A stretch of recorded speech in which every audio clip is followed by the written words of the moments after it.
All right, guys, it's showtime. Let's get this King of the Hill going. I hope you're all doing well. Yeah, it's going to be your standard King of the Hill, but this is actually going to be the first stream I think I've ever had here on the channel where we actually do indeed have two monitors. So I got my dual monitor set up. We're good to go. And yeah, I'm going to be playing the first game. So it is the tradition here on the King of the Hills for me to win 2 games and then lose after that. So we'll keep that going. Don't you guys worry. And yes, we are going to be on the beta. So currently there is a beta build, and it actually fixes the weapon strength bug. So that's the one that we're going to be playing today. And it should be good to go. For those of you guys who haven't seen the mullet, here it is in all its glory, going back down behind the head. But of course, it was sported on the Ever-Chosen Invitational today. So I think we're good. Yeah, I'm just going to be playing greenskins here against the High Elves. Actually, we did have a replay onto the channel today where the High Elves actually did smash the greenskins pretty good. So maybe he saw that build. Maybe he didn't. I hope not. But yeah, we'll see how it goes. Welcome to the stream, guys. Yes, it is here in all its glory. It is indeed, my friends. All right, so let's go ahead and see if this hotkey works. Okay, that looks good. Looks like that does save me from going over to the second monitor on action. I know working notifications, I have no idea what's happening. It's like we're on a different plane of existence here. But it is going to be my greenskins against the dreaded High Elves. So let's go ahead and see what sort of schemes I can boil up here in this matchup. Do I want more mobility? Probably not. Yeah, I think we're just going to be nice and down and dirty and aggressive here. So we'll go ahead and spend some chevrons on our little goblins. Goblin front lines are always great. Ready. So yeah, we have 12 players playing today. King of the Mullet, yeah. It's the most American thing you've seen all week, I know. That's what people were saying on stream yesterday as well. So he says he's ready. Good luck, have fun. I mean, yeah, I can't quite afford that character, unfortunately. It would be so useful, but... Actually, hold on. Let's see if I could, like, squeak something in here. Squeak a little something, something. If I cut you... No, that's not going to be enough. This should be fine, to be honest. Yeah, that should be A-okay. Look at that. Cut a little bit of this here, and that looks good to me. All right, so we're playing greenskins against High Elves in the first King of the Hill match. I thought mullets looked terrible, but yeah, it doesn't look good. All right, let's be honest here, but it's not as bad as I thought. It could have been much worse. I actually did have a mustache. Yeah, I had it, but I shaved it because the mustache was more of like a gag. It was just to make you guys laugh. But the mullet I plan on keeping for a couple weeks. Yeah. Hey, thanks, Falcon. Appreciate it, man. Appreciate the kind words. Yeah. All right.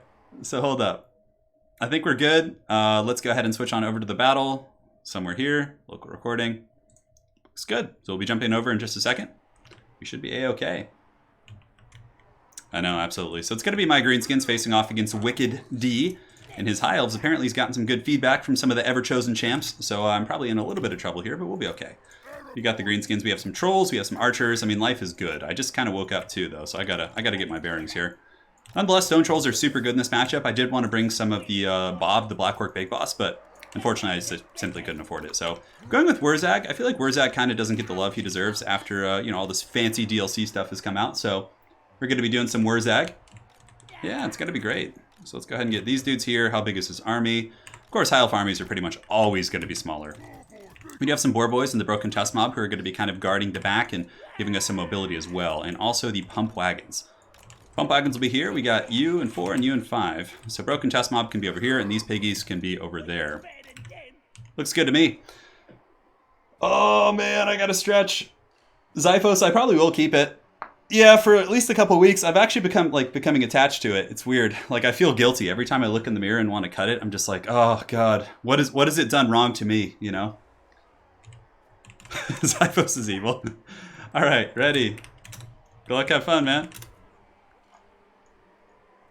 All right, here we go. Yeah, he's been up since 1 a.m., so he hasn't slept, but the opposite problem that I'm having here. And yeah, this is on the beta, so it is fixing many of the problems, yeah.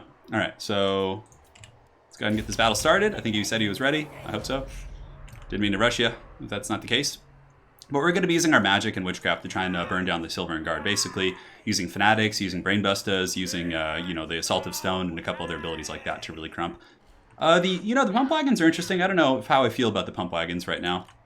At least against the High Elves with all the Reavers and Silver and Guard and things like that. But yeah, could be okay. We'll see. Yeah, sorry, I didn't mean to rush you there. I actually thought you said ready. So my bad there, Wicked. My bad. Thanks, guys. Thank you, guys. Joe Dirt is keeping things fresh, 100%. And you guys like can see the screen right now, right? I'm on the right screen. I'm such a primitive caveman when it comes to technology. Good luck.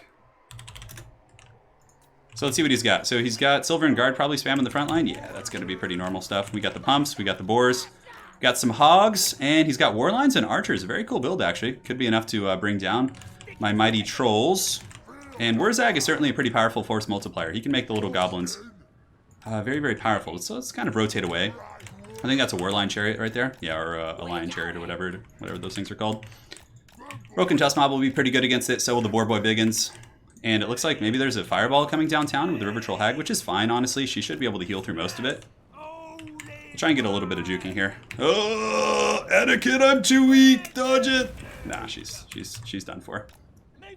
Not a huge deal though. Like I said, she'll regenerate. So the warlines are actually a pretty good answer against a lot of my stuff here. It looks like the bird is going to be coming up. I almost brought Skarsnik for the rampage, which probably would have been pretty good, but kind of honestly a little bit sick of using Skarsnik. So we're going to go here. We'll get you guys, and you pigs can go ahead and ride up and around the flank and threaten there. Broken Tusk Mob, I think we're just going to have mirror the movement of the chariots there, and it looks like another fireball might be going down right here. We'll see. All right. So we have the AP Cloonies. Let's go ahead and just start sending in the boys, the lads. Let's get them in here. That's good. Looks good. The archers can scoot up and start shooting into here, and let's go ahead and get the pumps going as well. So the pumps will go right up the pipe. That should be fine. And the River Troll Hag, we can go ahead and get ready to do a big old assault of stone. So we'll do it on these archers back here. See if he's paying attention there. Get you guys around, and good. So the Boar Boy Biggins can slam into these chariots now, hopefully. And the stone trolls can move up as well. Great. And let's go ahead and use a Brain Buster on these other archers here. And it looks like he's doing a pretty good job of defending here. But the pump wagons need to get him like up and through the archers pretty effectively for sure. Wurzag is on foot. Oh, I accidentally put him on foot. That's actually not good. So actually, let's get our archers and get all of them and just start wasting this Phoenix right here if we can. And the pumps, we need to get the little pumps through and like onto the archer line at the back.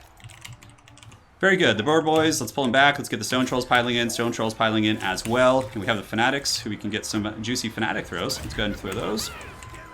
Oh, pull the pump wagons back. Get you pushing into the front line as well. And Wurzag can keep doing his thing. So we have the Wah here. Let's go ahead and do this.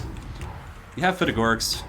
Couple things like that. It's not going to be terribly impactful yet. It looks like our boars did get caught in the back there, which is really not good. But the bird's almost down, which is solid. A little bit of crossfire might be able to finish it off. We'll see. Let's go ahead and rally and see if we can keep the boys going. These pigs can pull back here.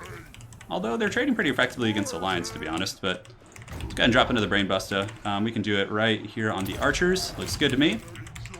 And these Broken Tuskers, let's get them in there. It looks like the Phoenix is pretty close to going down. We have a couple goblins. We need to rally them back in. Alright, so we're certainly causing some good disruption. Some of the Stone Trolls did overextend pretty hard. Let's see if we can get these Broken Tusk boys. Do I want to, like, Foot of Gork anything? Honestly, I thought he might come with, like, Fireborn or something, so that's why, like, I brought that. Yeah, and it looks like the Phoenix is getting danger low for sure. So let's go ahead and just switch our targets here onto the other piece if we can. Move up the Skulkers, get these pigs coming in. It looks like we have some rallying pigs as well. And the Pump Wagons have also come back, so let's go ahead and get those guys going.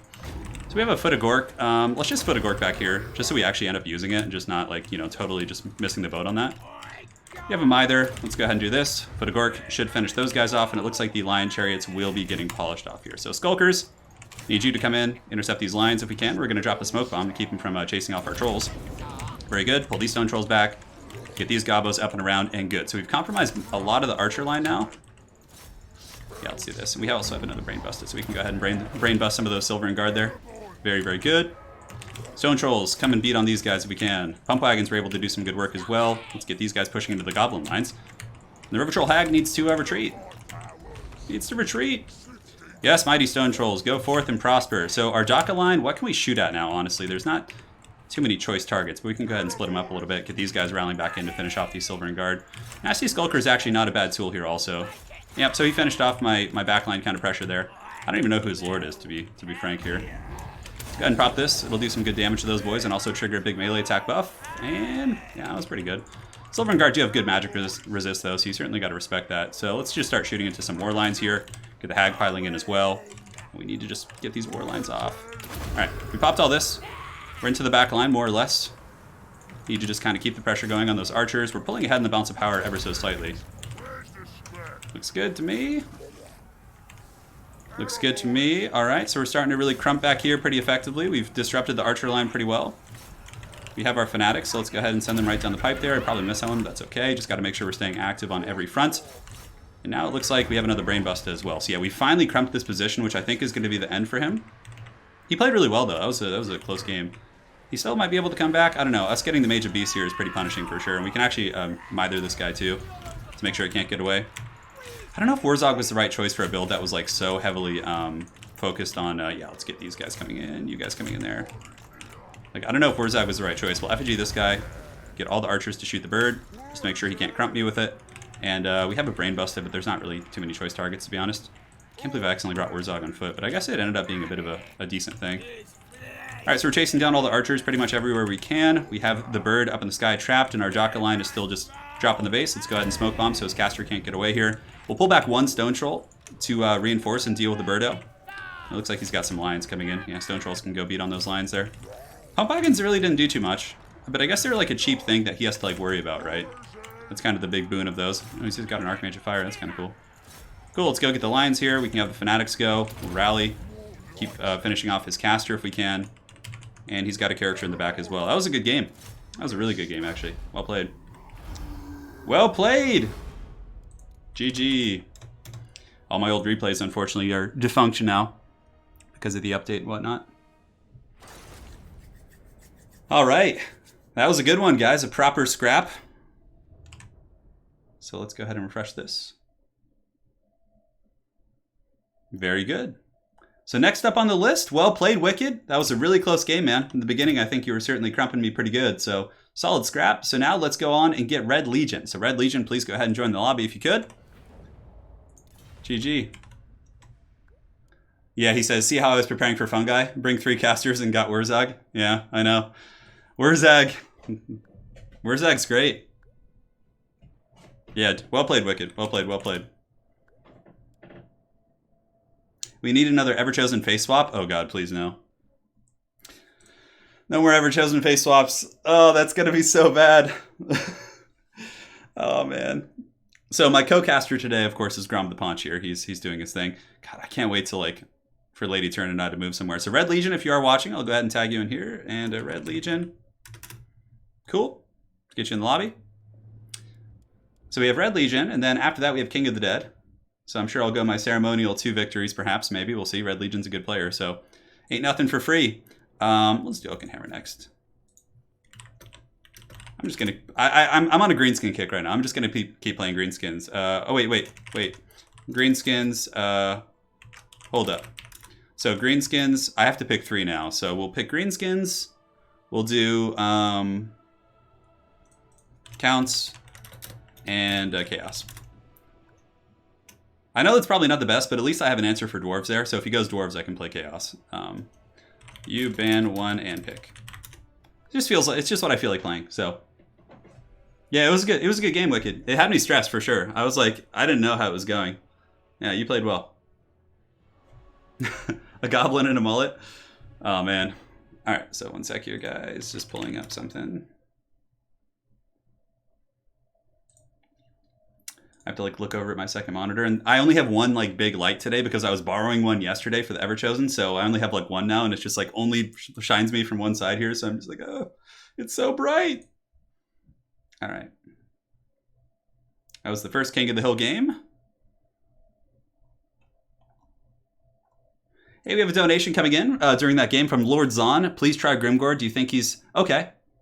Yeah. Thank you for the donation, Lord Zahn. If I do get the opportunity, I will pick Grimgore. So right now, and if it's in good in the matchup, I don't want to like pick it and just give my opponent a free win, but I'll try and squeeze in Grimgore today, man, for you. So he's going to ban greenskins. He's going Empire. Okay, so Empire versus Chaos is a fun one, I guess.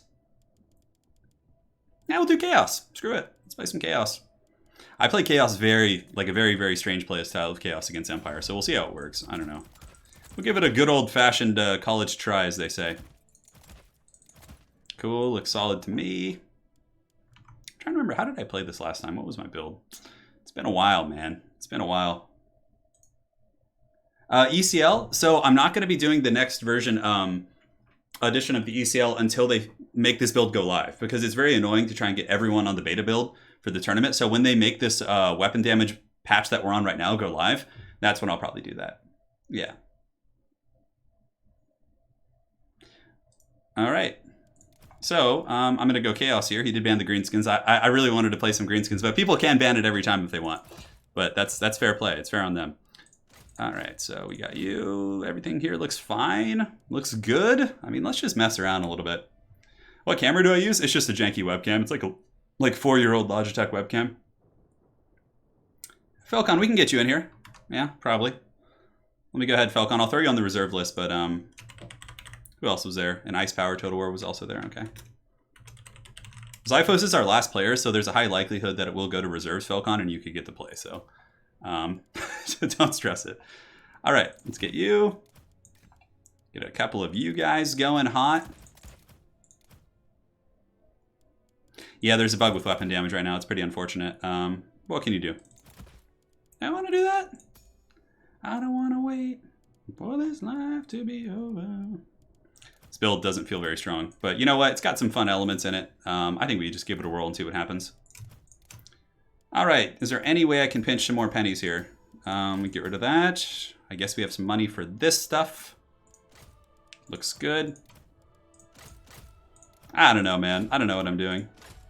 I think this is going to be fine. All right, ready. It's not my birthday, but thank you for saying that. Professor Steva. No, it's not actually my birthday. It's like a running gag on the channel where people just say it's my birthday. Yeah, he's that guy. I think I actually will probably try and use my smartphone. My smartphone is like newer, and this camera is like super old and pixelated, so I would play some 80s music, but it would unfortunately troll my stream. Yeah, I wouldn't be able to, so I don't want to wait for this life to be over. I heard that song on YouTube today. Now it's just like stuck in my head. I just can't. I have to bring my evil twin Sigvald. I know. We were talking about on stream yesterday. I think that Sigmar probably had a mullet. We were talking about it. It was something we were discussing on stream. If you have a decent camera, it works with OBS. Yeah, I'll try that tomorrow because I'm going to be streaming almost every day this week. So yeah, good call. And you can see it's like so pixelated and terrible. All right, so let's go ahead and go into the local recording. I got to update the King of the Hill card. Currently, I have 1 victory, but that's pretty much it. All right, so we're trying a kind of a fun chaos build. It's has some spawn. It has like Forsaken. It's a little thematic, you know, in the form that it does have all these mutated monsters, but it also has some decent elements to it. Marauder Horsemen are pretty good. We got Archaon in here. Archaon's always metal. You can run with the Summoners of Rage, and then Hounds will be 4 and 5. That's pretty much it. Yeah, I don't know how it's gonna go. Have you ever gone out of the house with your disgraceful mullet? Yeah, Samuel Christensen. I actually went on a run with it, and it was like waving in the wind, and some old dude across the street from me, like as I was running, he had a mullet also, and he nodded at me. It was like one of the most gratifying moments of my adult life. He was like, just gave me that like approving nod. This guy was probably like in his like 60s.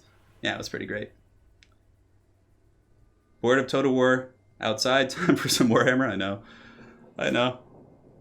All right, ready. I'm sad he banned my greenskins. I really wanted to crump some gits today. I was going to bring a Rogue Idol here in this match, but the Rogue Idols, it's pretty tough to win with. Yeah, at least in my experience. Tomb Kings are really good. Yeah, I think Tomb Kings are incredibly solid. So, oh, hold on, Great. We're all set. All right, so yeah, I have no idea how this build's going to work, to be honest. It's not really battle tested, but if he goes with a heavy front line, it'll be better. If he goes for like kite, it'll be much weaker. All right, so what does he got? He's got a bunch of Outriders, and Empire Knights. We just need to push the tempo on his front line and just get that fight going with our spawn. That's like really just the breadwinning here. Just use Chaos Marauders to like screen out these Outriders potentially, get some of the Hounds to like flanking around. What are these guys? These are Empire Knights? Yeah, we can go press them. I think he has some Free Company Militia there, but that's pretty much it. Look at Archaon going here. I'm just going to ignore this whole flank here and just like push right through the trees. Forsaken actually aren't bad at like locking down and trolling Empire Knights a little bit, especially if you have some Hound support. I mean, they're not the best in the world, but they certainly can do some work. All right, my brain's starting to function. I'm starting to wake up here. Burning Heads are going to be very good as well. So let's go ahead and get on you guys, and then we can put them in skirmish mode just in case my mind fails me here. But this is good. We get the Hounds going up as well, just kind of covering that flank. If he wants to take a big fight out here, I'm totally okay with that. If he wants to like commit Franz, because we will win the front line pretty heavily, I think, with the spawn. Yeah, so he's rotating now, which is good, so we'll pull back here. And the Hound's just kind of keeping it high and tight here, so we'll get you guys going there, you guys here. Weird Spawn can go right up the center against the Sigmar Sons, you guys here, and Spawn can go on the Great Swords there. All right, so far so good. So we need to kind of keep pressing here. Archeon, I think we need to take an aggressive flanking position, because if we don't... yeah, no Burning Head yet. I'm going to wait till we actually get in like the formation here. So the Demon Spew should be able to tear apart a lot of his dudes. We'll send the Hounds in to go chase them down, and Summoner's Rage and Archeon can come here. And a Burning Head, we'll go ahead and just roast his Free Company Militia there. I don't know if that's really worth it, to be honest, but... Alright, so we've crashed that flank pretty hard. He's pulling in his Empire Knights to try and screen me out here, so I'll pull in the Summoner's Rage, move in those units. And yeah, now he's going in the back here, but it's a little bit too late. The Demon Spew are really just going hog wild, so let's go ahead and get the Hounds going on those guys. Summoner's Rage, engage the Empire Knights. Too late there. We'll get Franz attacked. And yeah, we'll just save our Winds of Magic for now. So we'll get some spawn. Let's get all these guys and just kind of turn on these Empire Knights here, and the Hounds are feasting on the back. He's coming in to fight. Archeon will pop the Standard Die and also the Slayer of Kings, and we can start going after him. Move the Throwing Axes up. And the Hounds are, yeah, they're like into his Outrider lines, which is pretty devastating for him for sure. Because the frontline fight will eventually go to me with my, at least I think it will, with my composition. Alright, so let's go ahead and do Cascading Fire Cloak on these Summoners of Rage, make them a little bit tougher to kill. We can turn all these units on Franz and also pull in the Hounds to try and shut him down. Just kind of rotate over there and shut those guys down temporarily as well. We'll Bull Rush through on the Free Company Militia. Alright, so we have a Fireball. Yeah, Franz is down for the count. He should not get away here. Good, Anakin, good! So let's go ahead and push back here. Great. So let's get our Horsemen to just start chasing in melee. Yeah, I think this is over, 100%. The Spawn Rush I actually really have been enjoying quite a bit. The Burning Head wasn't like super good, but yeah, Franz is down. I think he got like a regrowth off, but I don't think it's going to save him. We have Hounds, and the Demon Spew are up to frickin' 94 kills. Those things are just really actually quite fun to use. A couple spawn back here breaking, but that's, you know, that's their job, really. Yeah, let's go ahead and keep chasing them off if we can. Very good. So the back line of the Empire is just in absolute shambles. We'll use some Hounds to chase them off. We have another Burning Head. Is there any position we want to use it? Not really. I think these are mostly my troops here. Oh, he's got the Griffites. So we can go ahead and buff up these poor Marauders and then collapse in the back here. Get the Summoners of Rage and Archeon to come over here. Once we defeat this pocket, it's over. So, Chaos. Yes. Yeah, the more they invest in the front line with Empire against Chaos, the better spawn builds are. Franz doesn't need buffs. He's really good. He just got caught in a bad position. He got caught like in Summoners of Rage and also Slayer of Kings Archeon with Throwing Axes hitting him as well. Yeah. All right, so we'll update this. I gotta like fix this. Oh, the spacing is totally off. Damn it. All right, hold on. Oh, God, that's so annoying. Whatever, we'll just do this for now. It's super janky, but I'll fix it in between games. I'm sorry, yeah, it just looks super haggard. Turn 2. Cool. So next we have King of the Dead. The Ever Mullet. I know it's coming. Shows no mercy. So next we have King of the Dead. You're up. So if you could go ahead and join, that would be great. Just come. I need King of the Dead. I need you to beat me here so my hand doesn't get super mangled playing all these games. Spawn aren't OP. They are not. The build just wasn't well equipped to deal with that. Alright, so we'll do Greenskins, Chaos, and I don't know, you guys are probably sick of that. We'll do Beastmen. We'll do something different. Well, I'm not the best at Beastmen these days, but I think I can still play functionally. We'll go Dwarves too, because Dwarves are like super good against like a lot of stuff he wants to play, so if he doesn't ban Dwarves, then he's gonna like, they'll wreck his Coast and they'll wreck his Tomb Kings. How do I feel about Bretonnia? I think Bretonnia is one of the weaker factions, but like in the hands of a good player, we actually saw in the Everchosen yesterday. Was it yesterday or Saturday? I believe Tlaxlan Soothsayer beat a really good Tomb King build with Bretonnia, and like that was his pick. He wasn't like beaming or counterpicked. So I certainly think there's some teeth there. Yeah. So who knows? Spawn are really good. Yeah, King of the Dead with the stream sniping tactics. I know. What do you guys want? You guys want to see it in its full glory? Yeah, so if you see it from the side, that's really where it gets truly white trash looking. Yeah. So we'll see what he does.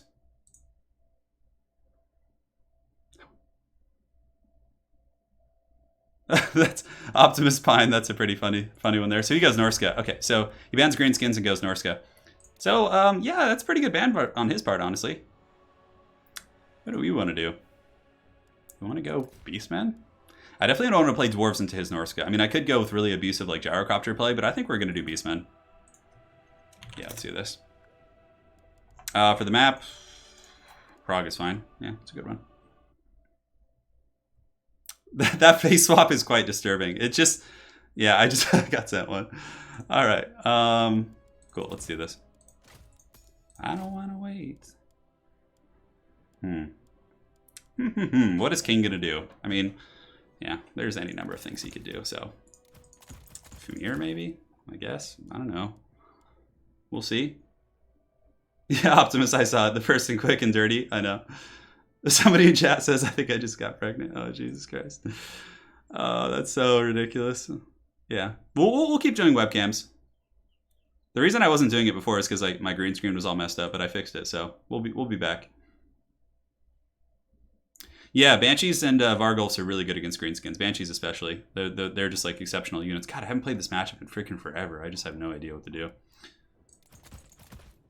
Probably gonna bring some skin wolves. Stuff like that. Yeah. What do I want to do for my caster? I mean, I know spamming the summons is like one of the most like powerful things you can do here. Worker's really good, obviously. He's gonna just have a ton of skin wolves. Skin wolves are a little bit annoying to deal with for like spawn builds and minotaur builds and things like that. All right, so let's do you. I could just go something like super off the rails too.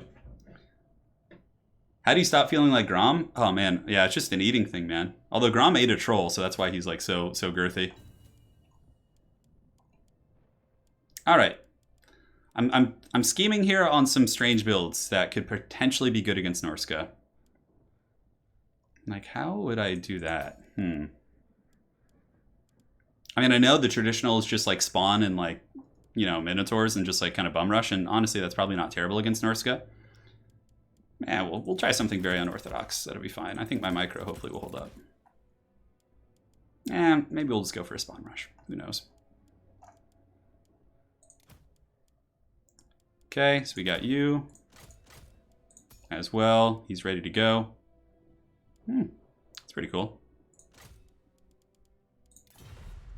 Perfect build? Oh no, King. This is the game where I have to like meme a little bit.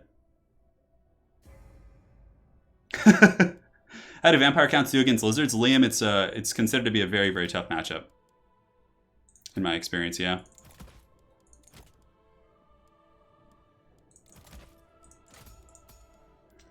Okay. I'm trying something very strange here. I hope it'll be good. I hope it will.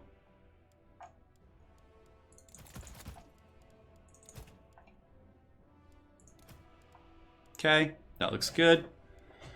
So far, so good, my friends. Let's get you.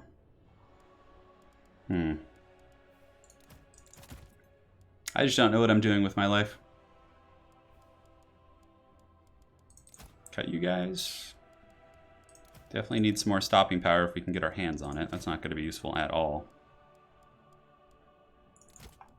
Cut you, and can we almost afford you guys? Yes, looks like we can. All right, we'll see what happens. You know, stranger things have happened here. All right, let's party. Let's see what happens. Oh man. Drop the hair care routine. Yeah, the mullets look especially dirty if you just like let them go, and you just like just give up and just let it like become ratty looking and greasy. Yeah, I could do that. Greenskins do pretty well against High Elves. I feel confident against High Elves with a number of factions though. Like I would feel fine with Chaos or Norsca against them with pendulums and burning heads and things like that. It, you know, just depends on the person really. All right, so let's go ahead and here check this out. I need King to beat me here. If he does, then I can at least be free and start casting instead of having to strain my poor hand. All right, so as far as the build goes... Oh, gotta fix that. Sorry, hold on. There we go. I went with like a very kind of all over the place type build. One that is just like... It's sort of a kite build. It's sort of not. It's just like one of those builds that like tries to catch you off guard in like weird positions. King is probably stream sniping right now though, so I'm in huge trouble. I'm just kidding, of course. We have some Centaurs. We have some Hounds. You have some Minotaurs who are going to like lurk in the trees back here and like ambush. Morker can like move up and just drop some spawn summons. And as far as mobility goes, honestly, this guy should be in 3. You can run dirty with those guys. That's fine. 4. You guys can be in 5. And Morker and company. Morker doesn't need to be in like a hot group at all. Gorbel might want to be like kind of out front and center a little bit. Yeah, Gorbel can be 6. All right, we'll see how this goes. I really have no ideas. Did your Doom screen blocker get updated with your mullet? No, there hasn't been a new face swap yet. So like there just was one, but I'm waiting for the perfect one. It was quite good Optimus Pine though. Yeah. All right, I'm ready. I don't think I even like spent gold on my like chevrons and stuff like this. All right, so the Cygor is not like crazy good against Norsca, but I guess against like Berserker builds it's quite good. So, all right, let's get you guys going. Let's get some hounds going. Let's get the Minotaurs kind of lurking in the trees here, and we're just gonna go like start harassing and just really trying to halt his advance. So he's got some Norscan hounds here. We'll go ahead and see if we can head him off with our dudes. Throwing axes can push up. We'll get you guys pushing up as well.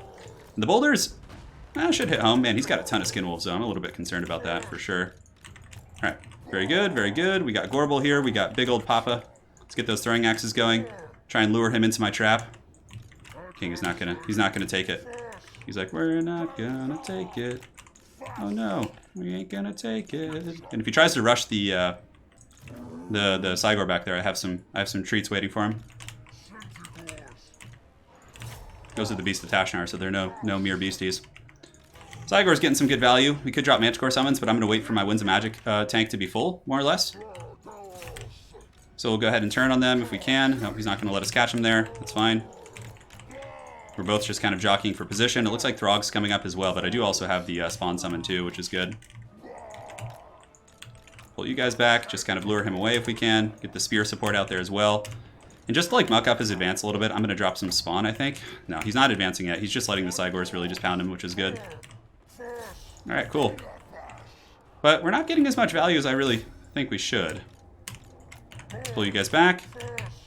Just kind of keep kiting backwards. It's fine. We have the mobile advantage. Let's go ahead and drop some Spawn here to help out. And Gorbel can come over here and just do his thing. We have a Manticore summon too. Let's go ahead and get that going. Very good. Let's kind of keep kiting back. Pull into the hounds here. Get the big old Gorbel coming in to intercept those guys, and that should be A-okay. Great. Minotaurs with great opens, we can pull him down and under now. And the Manticore summon we can go ahead and use to go after his caster in the back. Very good. But the Spawn summon still isn't coming out. That's actually really not good. Yeah, we might actually lose because of that. We'll see. We will see indeed. So let's get the throwing axes kind of chipping in here. Let's use the axe of the first beast to try and get some value. And the chariot can start running through some of the berserkers. You guys come in here and you guys can kind of pull back. All right, so Morker's getting away, more or less. The Gorbel's kind of getting chops on there, which is fine. Hopefully we can really nuke his caster there in the back. We'll see. This guy's coming in. Minotaurs are chasing. Let's get the throwing weapons kind of going into those guys. Pull them back. Charge in. And we do have a warp gaze, too. I don't know if it's going to be able to snare these guys down. All right, Minotaurs need to get back 100%. Pull in the spears. We can just kind of pull back with these guys now. And the Cygor can keep throwing bows on these guys. Pull you in. And the chariot caster. Yeah, we were able to get away and actually do some decent damage there, which is solid. Let's keep doing our thing. Morker, is this Morker or Gorbel? This is Gorbel. Gorbel needs to escape there. Gorbel needs to go after the caster if he can. Let's get Morker going after the caster too. It looks like the Staff of Ruinous Corruption didn't even get popped, so yeah, we need to like make sure that gets used here. Come on, let's go. And we have another Manticore summon too. Let's pop that. Let's get our throwing axes back on these guys. And the Minotaurs with great weapons on group 5 can come in as well. Good. Great, so everything's going more or less to code. We have some spears coming in. Looks like our Gorbel did get karate chopped, which is unfortunate, but there's not a whole lot we can do about that. Morker should be okay here. We have Flock of Dooms we can use, and let's get the Manticore summons to go in, and we can, yeah, I think casting a big old Flock of Doom here will actually be very strong. Good, so we'll hit it right here. Get you guys to continue throwing your axes. Let's get Morker going after you. It seems like it's going okay. I mean, we're slightly ahead on the bounce of power, but that's just like Beastmen 101. It's only because of our summons, you know. Just keep the throwing axes kind of chipping away here. He's gonna try and chase me maybe, but we'll pull back in. Morker is going after his caster, might be able to get that bad boy down, which would be good. We'll have more Flock of Doom soon, so let's get our caster back, pop the Jagged Dagger, get those spears in there, and just kind of keep throwing the throwing weapons in. The spawner's still grinding it out, which is good. Morker over there was able to do some work. I think pulling the Eye of Morsleeve into melee now would be much better. Yeah. Great, so we broke a couple skin wolves, which is awesome. Let's go ahead and get our throwing axes and break some of his reinforcing wolves here. All right, we'll get the chariot going in here. Flock of Doom right there as well. The Manticore summon is doing its job. The Eye of Morsleeve should be pretty nasty for sure. Okay, so we broke those hounds. Let's break these ones now. Actually, just pull him back into the spears if he wants to play that game. That's fine. Yeah, because our like summon support is about to run out, so we're about to get much, much weaker here. Oh, we got to get away with our caster. That's a big misplay on my part. All right, so just keep throwing here. Kiting backwards if you can. Fortunately, Gorbel getting karate chopped was pretty painful, but Minotaurs with Great Weapons actually seem to perform very, very well for us here. Let's go ahead and pull them back, make sure they're in like good engagements. Go ahead and get you going, and it looks like our Beastcaster should be coming back. All right, that's fine. So they're throwing dudes. Let's charge into them, get them back, get you guys back in the engagement as well. Morker is regenerating and doing his thing, and now we have no more Flock of Doom, but we might be able to break those Berserkers there. You see, he keeps peeling out the Skin Wolves, but he might pull me away here. Yeah, I need to get some spear support if we can. You guys just kind of kite and keep throwing those axes there. I have more sleep, keep dropping them bows if you can. And we just got our second spawn summon, which is going to be really, really nice. Yeah, you can see we're getting some decent kite here. Minotaurs with Great Weapons, pull back if you can. Looks like we have some dudes coming. Oh, I totally forgot about these units here. Oh my god, the whole game. And okay, that's actually going to be good, because when they come back, I think I'm going to be in a really dominant position. Let's go ahead and get this blob going. Let's get you away if we can. Totally forgot about a couple units. I was just so focused there. Let's actually go ahead and pound a Shaman Sorcerer here. Minotaurs with Great Weapons, you guys can pile in. Oh yeah, he's in trouble now. When I get these new units in here. Yeah, buddy. Let's get the Chariot going on this character as well. Hold the throwing axes back. Can lure him into a big old blob fight here, so let's get the Minotaurs. Did I not put them in like a control group or something? How did I like freaking forget those guys? Morker's still fighting here, which is fine. Oh, he might get my caster though. Let's go ahead and get one last Flock of Doom before he goes. Okay, that's great. Spears, engage. Okay, so most of his stuff's broken. I think that's game. So even without a couple units, we still got it, which is nice. We can just finish off that caster if we can. I have more sleep and Morker. Just do your thing. You see, guys, that was totally a tactical play on my part. As a matter of fact, I left them there on purpose just to make sure. Yeah, everything's shattering. GG. Ooh! The Beastmen going ham! That was a good build, though. I liked my build. It kind of like pulled apart the Berserker Rush. You know? But, I mean, I, of course, messed up pretty bad by forgetting a couple units. But, yeah, we did okay. Who needs those units? It was a tactical reserves. Yes. Yeah. Beastmen. All right. Woo! That was a fun game. Yeah. I was expecting a Berserker Skin Wolf rush, so I was kind of like just kite, pull them apart. Yeah.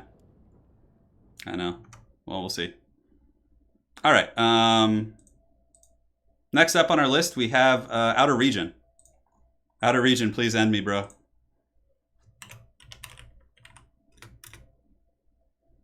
Yes, you do fight Broken Hand Turin. That is correct. That is correct.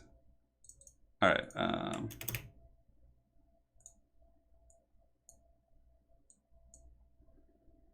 And we need to add another spot here for text. One sec, guys. I'm just editing this stupid bracket. The mullet is too powerful. It can't be stopped, King. Even with... Why did you remember? I'm old, but I'm not that old. I still remember some things.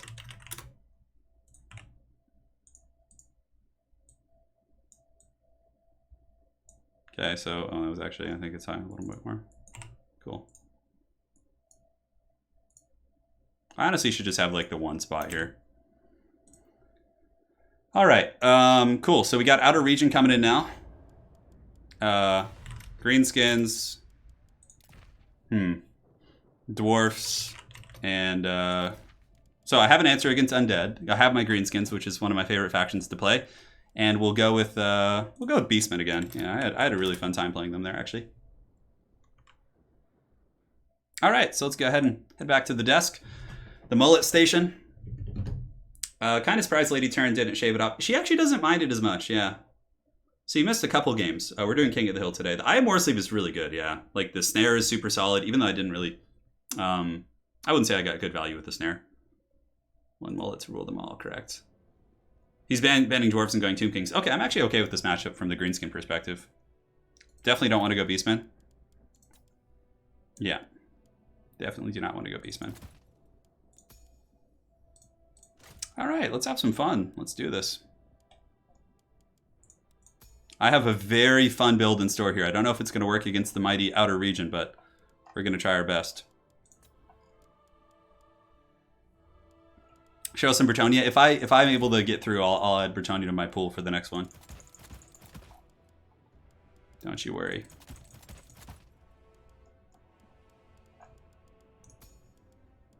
Don't you worry, my friend. No, that is the wrong unit. So right now I'm going greenskins against his Tomb Kings. I'm trying something a little bit off the rails, but I think it'll be good.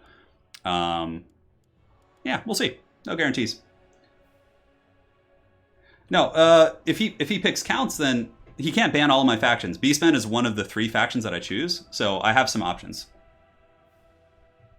Yeah, happy puppy, thank you. Yeah, appreciate it. That's what my wife was saying as well. Yeah, that's fine. We'll do a little bit of this. Little bit to this. Now we got to go here. I don't know what to do for the caster. How did the Tomb Kings hold up? Tomb Kings are still top tier, in my opinion. Yeah, they're really strong. So, not too many issues for them. I think Tomb Kings are going to be scary. My build could overwhelm them. There's going to be a lot of perhaps greenskin Daka blotting out the skies, but that's okay. Yeah, we'll see. The Everchosen was last weekend, and you can actually watch it now on Total War Official's channel. Yeah, if you want to go back and check that out. Yeah, we'll do a little bit of this. This is gonna be good and tasty. I found a good and tasty build here, guys. All right, looks good.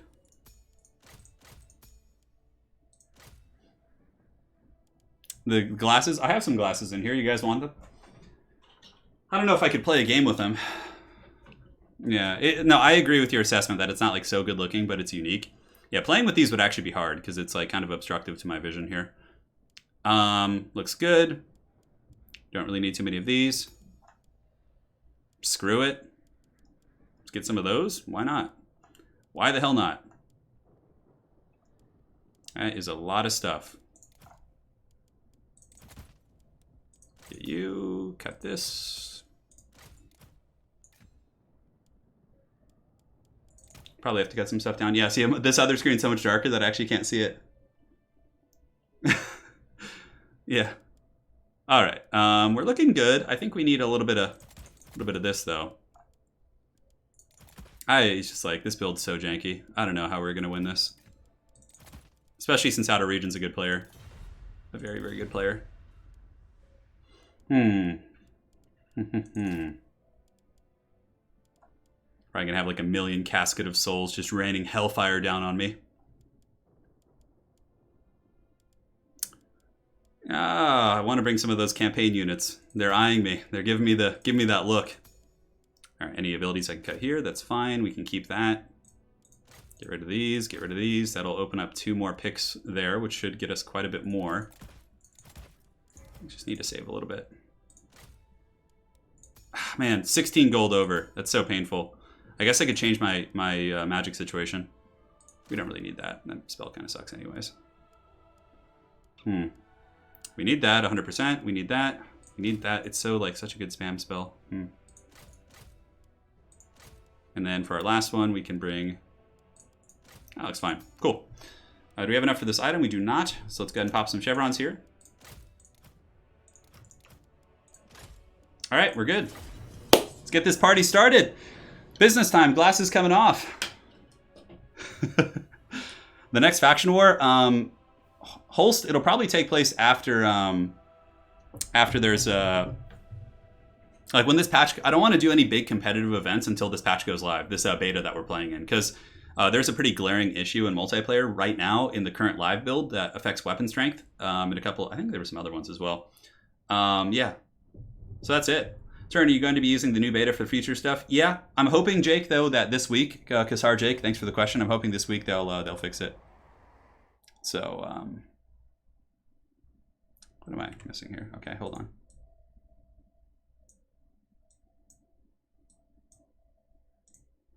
Just updating some of the graphics here, guys.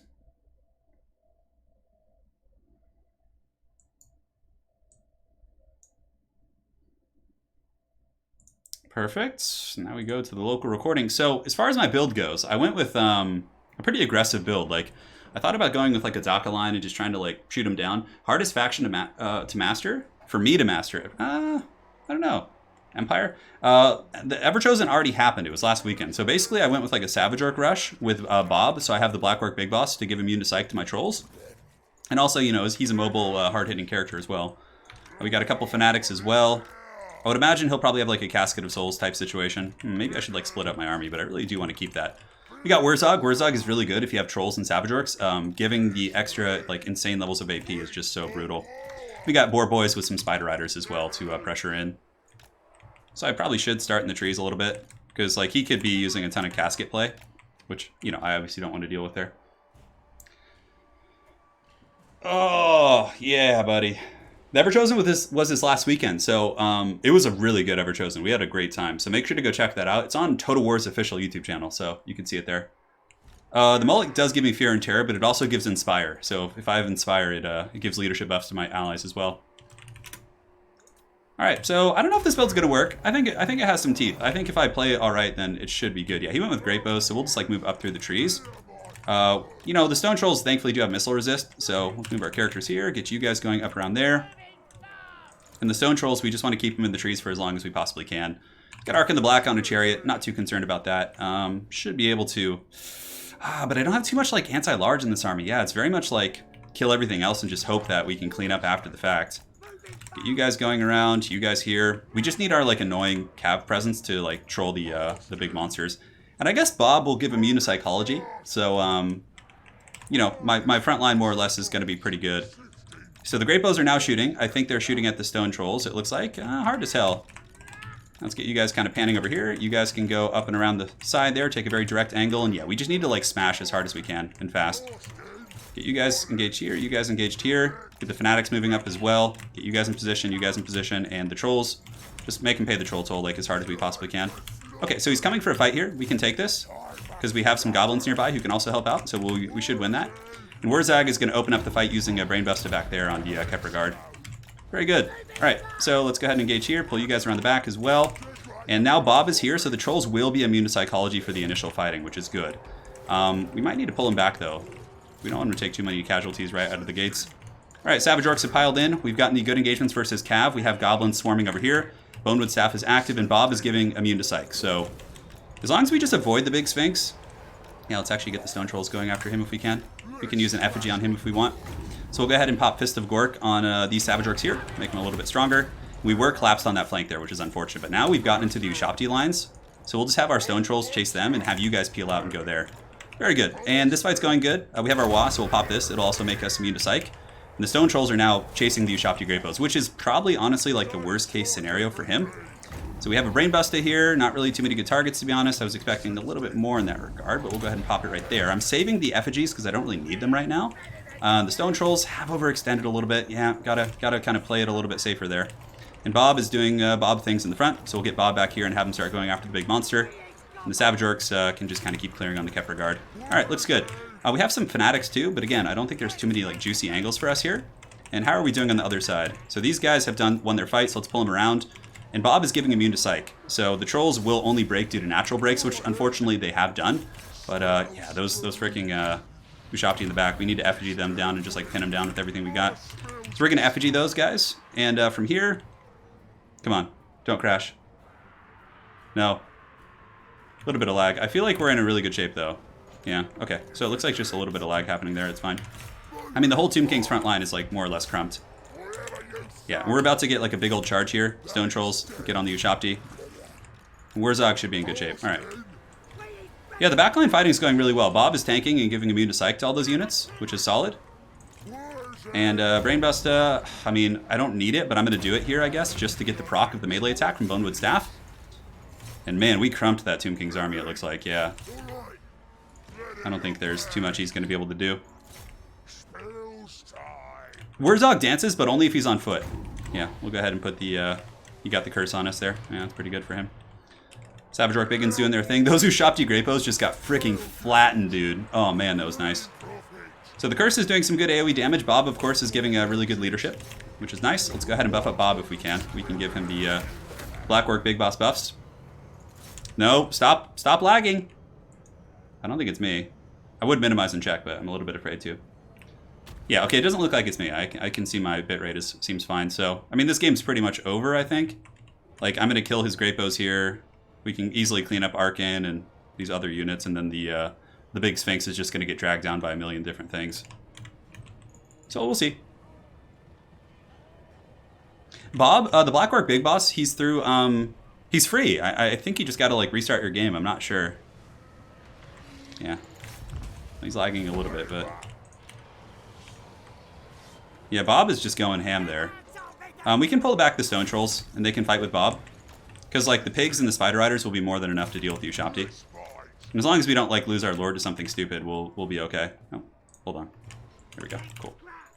Savage Orcs! Company just pile back in. Kepler Guard are, like, the only thing standing. Yeah, and those Ushabti there are about to get crumped. And you can see, like, the Stone Trolls actually have really good damage, and with Bob backing him up, I haven't even, like, clicked on my wall. I hate when the tooltip, like, covers it there. Yeah. Cool, so the big Sphinx is going down. All those nearby orcs are immune to psychology, which is good. We'll get the Savage Orcs coming in, try and alpha strike the Kepler Guard a little bit. Fanatics aren't going to be terribly useful here. But, yeah, you can see the Ushabti Great Bows running for the hills. Not going to be a good situation for them. This is a Steam problem. Yeah, probably. Alright, Kepler Guard are getting crumped. We'll get these pigs going here. We do have the glorious snares here, but, like, he's doing some damage to Bob, but the Sphinx is, like, being attacked by Savage Orc Biggins, too, which is not good for it. Savage Orc Biggins are just, I think, one of the best units on the whole Greenskin roster. They're so solid. Like, you see how quickly they destroy Tomb King's front lines. I guess we should keep crumping these guys. I have an effigy soon. I'm going to Brain Buster just to get a melee attack buff. Like, there's nothing for me to use it on, really, without nuking my own guys, so I'm just going to pop it to get the Bonewood Staff proc. Here comes Wurzog with the steel chair, baby! It's going to effigy. Oh, the Stone Troll Club! Look at that! I'll effigy this guy, just to put him in his place there, and that should be that. Samuel Christensen, Empire Brett next. If your tendons are up to it, they are. I will do it. Yeah. It's a free slow-mo feature. Yes. GG. Alright, guys. We're doing pretty good today. That build, I think that build's really strong. I hadn't used it before, but I think there's something to be said about that build. Alright, hold on. Cool. Now update this. Hiya! So next up, let's go ahead and check our list. We have Huron. Let's go, Huron. Can you be the one to end me, please? Hey, thank you, Ruben, for the donation. This is a glorious hill to die on. Defend it to your last breath. I will, man. I'll defend it as long as my crippled old hand holds. Thank you so much, Ruben. I really appreciate that generous donation, man. That's very kind of you, bud. River Trolls are not very good. No, they're just like ghetto stone trolls, basically. Yeah, it's just the sad realization and truth here. All right, Caster's Desk. Looks good. Cool. Hey. So, greenskins. Let's go Empire and Bretonnia. Actually,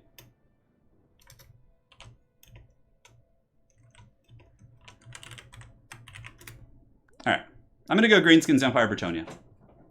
Are we going to soon ascend to ambush battles? I don't think so. Tawaffle says, hey, Turin, I remember you kept saying to check out my son's channel for newer players and tournaments the longest time, and I actually thought you had a son named Herbert Walker. Oh, man. Hey, Rubber Duck, hope you're doing well. Hope you're doing well. Please do it.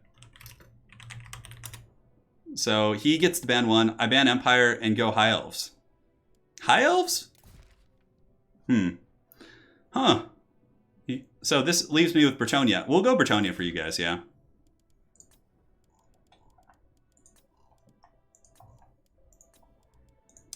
I'm picking Bretonnia because it gives me the... If I play Greenskins, I feel like I'll have a pretty good matchup here. But if I go Bretonnia, it's still it's a good matchup for Bretonnia. It's a decent one, but not as good as Greenskins.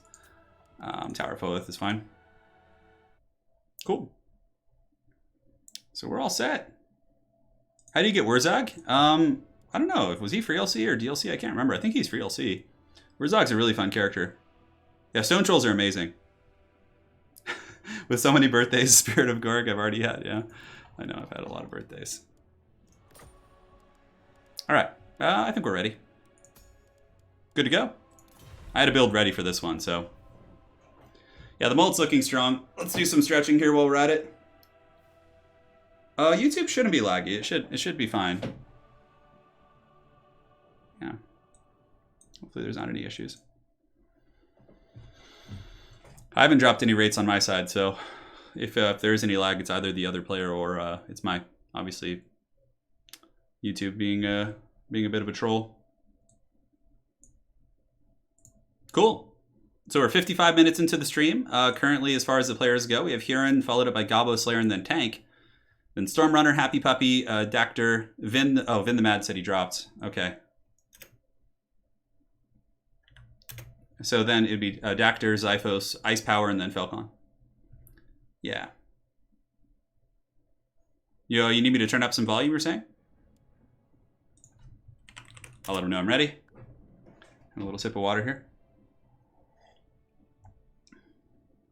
What are the chances of me adding a handlebar mustache? Edward, it's probably pretty slim to none because I can't grow that. It's my hair just doesn't like grow that way. Yeah.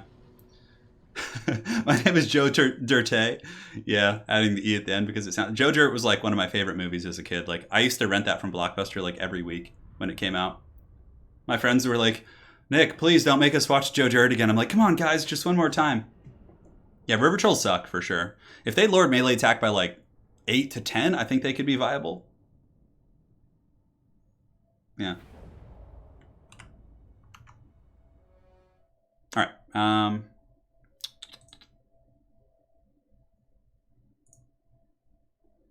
Let's do it to it.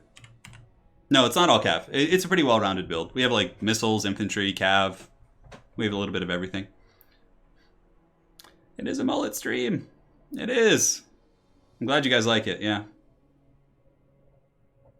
I brought 5 trebuchets. 5 trebs.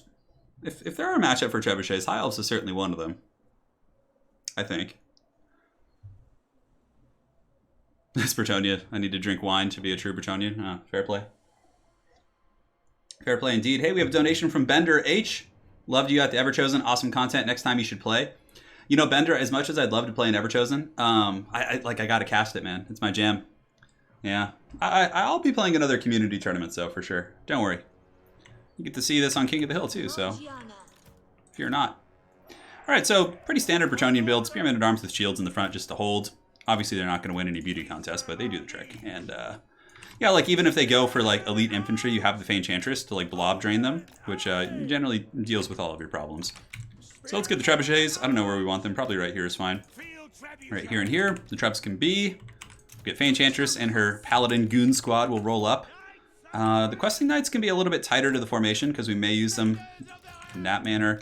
3 and 4 on the Knights of the Realm. Oh, sorry, I gotta turn off my second screen there for a second. We're getting, well, honestly, it hasn't been younglings today.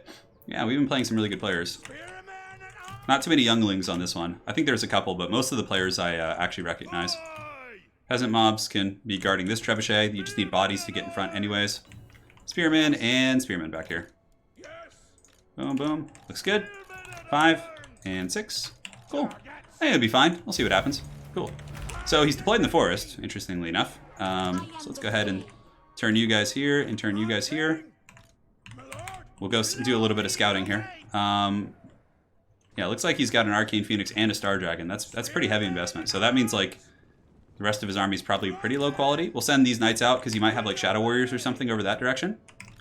Feint Enchantress, let's scoot you guys up, you guys like this. His army size is 443, so it's pretty small. I'll play Suits there if he wants to. Yeah. Man, Aerocrastic though. What a beast yesterday he was. So I think he's probably got Shadow Warrior Vanguards or something. Let's actually go do some deeper scouting back here. Because he could like be trolling me in the corner of the map somewhere. Because like, yeah, I can't really chase him. I mean, I could shoot some trebuchet shots at that dragon just for the memes, but yeah. Hey, Derek Young, thank you for the tenor, man. Thank you. Really do appreciate that. So Feint Enchantress double Paladin's pretty good here. So we'll get you over here and then back over there. So we'll just like kind of switch directions here. So let's go here and like check the back of the map. Yeah, let's just hug it. Okay, so he's squaring up to us here, which is good. The trebuchets have actually hit the dragon? No, it doesn't look like they have. Okay, that's pretty funny. So yeah, we need to bring the Knights of the Realm back. I think he just has like a bunch of lions and tigers and bears and things like that. Yeah. Okay, trebs. And yeah, we can't afford to be scouting. If he's coming in for like a big old monster strike. And the bows will be good here. Yeah, he's got Fireborn coming out of the trees. Okay. Treb's actually on Fireborn isn't terrible. So does he have nets? He does. He's using Bird Techless, so he has nets. I gotta be careful with my engagements. Alright, cool. The Questing Knights are ready to intercept any of the threats. We have our janky spear line. And yeah, we can just start going after these rangers, I guess. That's fine. We can send some of the questing knights up as well and put them in group 7. They can go like start harrying the infantry there. Knights of the Realm out here. You guys are back in business as well. Questing knights might be able to get some freebies. We'll at least go see what he's up to here. Trebuchets are shooting in, not getting too much damage. You might wait for me to like rotate my lines before he comes out. Yeah, peasant archers getting a little bit of poke there isn't bad. Definitely shoot the Star Dragon if we can. Try and pull it back. Okay, so let's move up here, see what we can find. Peasant mobs are here. Peasant archers are now shooting, which is great. Any free damage we can get on the Star Dragon is very, very valuable. Yeah, just unleash those bows, peasants. He's juking pretty good. And we can toggle fire at will, which is fine. So what does he have here in the trees? He has some more lines. I don't want to charge there. Let's move some spear support up before we commit to a fight there. And now he's coming out of the trees. Okay, this is fine. So we can start shooting the rangers here in a second. Get the trebs shooting into these guys and shooting into these guys. And the peasant archers can start shooting into you guys. Great. All right, so it looks like he's got some Fireborn coming out of the trees. So we'll go ahead and get our Knights of the Realm. And I think we have some questing knights we may be able to engage with as well. Yeah, he's not going to take it. That's fine. So we'll just kind of hammer down the frontline troops. Get you guys going here, switch onto these rangers, and get the knights plus some spearmen pushing up to crump them. Let's play a very careful engagement if we can. These are questing knights. Questing knights, ooh, he's teasing the bird landing, that's for sure. All right, very good. So the trebs, we need to get them switching onto the Silvern Guard, which are approaching very, very rapidly. Just keep squaring up here, keep squaring up here, square up here. And it looks like those rangers have been crumped pretty good. Great. So the Fireborn are really looking for an engagement here. We can give it to him, that's fine. Yeah, he's going for a big Alpha Strike fight, which we'll try and pull back if we can, like really kind of disconjoint it. Cool, so we have a regrowth. We could go ahead and cast it on these Knights of the Realm here, and we'll give Favor of the Fae to our other knights, these questing knights. Cool. So let's get the spears up. It looks like we're crumping his backline pretty good here, so let's just let the spears continue to do their thing, pull these guys back, and we can switch these spearmen onto the Sun Dragon now. So Fireborn are getting a little bit beat up. We definitely need to, pull these knights back, let the peasant mobs kind of saturate in there. And the trebs, honestly, shooting the trebs at the Silvern Guard, I suppose, wouldn't be a bad idea. Cool. So yeah, the Mortis Engine effect is really strong. Let's go ahead and get these knights going here. And he's got some spearmen coming in the front, which are going to be pressing into our archers, which is a little bit unfortunate. But the Fireborn are getting very low. We should do well in the Mortis Engine fight. Now let's get the Paladins back in there. It looks like he's maybe going after Fae. Drop an Earthblood here. Do this. Chalice of Potions. We can drop it up here on the Fireborn position. And these archers are now getting back. And we can go ahead and charge into these spearmen in the back. Cool, so yeah, that fight went pretty well for us. Balance of Power is heavily in our favor. It looks like he's using a Chalice of Potions here. And not Chalice of Potions, excuse me, a Fiery Convocation. But I'm okay with that, that's totally fine. The Mortis Engine fight favors us. Like, if he wants to sit and sustain combat, that's where the Fey Enchantress kind of builds shine. So all the Peasant Archers, let's go ahead and like run them back a little bit, get some spears up in front of them, just to make sure we have some support. No magic we can really do on the Fae, but Bird Teclis is actually trapped right now, and the two Paladins are just wailing on him, which is great. Cool, so Questing Knights, claps there, and let's get the Trebs. I don't know how they got like degrouped here. We'll have them shoot into the back of those elite units there. Yeah, Questing Knights doing their jam. Keep shooting the Star Dragon with our archers here. And Bird Teclis is in a world of hurt, yeah. Peasant mobs, go attack the mighty Star Dragon. You guys definitely deserve such a tough fight. And keep the Spearmen moving back here. The Trebuchets will get some really, really good value there. Go ahead and drop this. Valariel's able to break Bird Teclis. We can get all our knights descending on the Star Dragon now. And I think it's only a matter of time before it's GG. Yep, just keep hammering those guys. Get some Spearmen going. Yeah, Alariel's chasing Bird Teclis. That's going to be army losses soon. We'll just crush the Knights of the Realm here real quick with our big blob, and then the Knights of Bretonnia shall be your shield. And so they are. Trebuchets, start shooting at the dragon. It's army losses.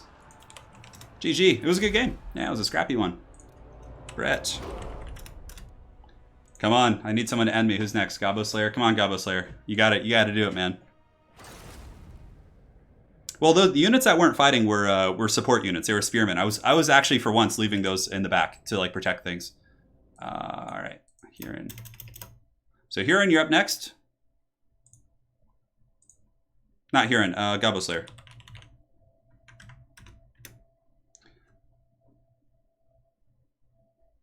A bunch of knights slaying dragons. It was Alariel chasing Teclis.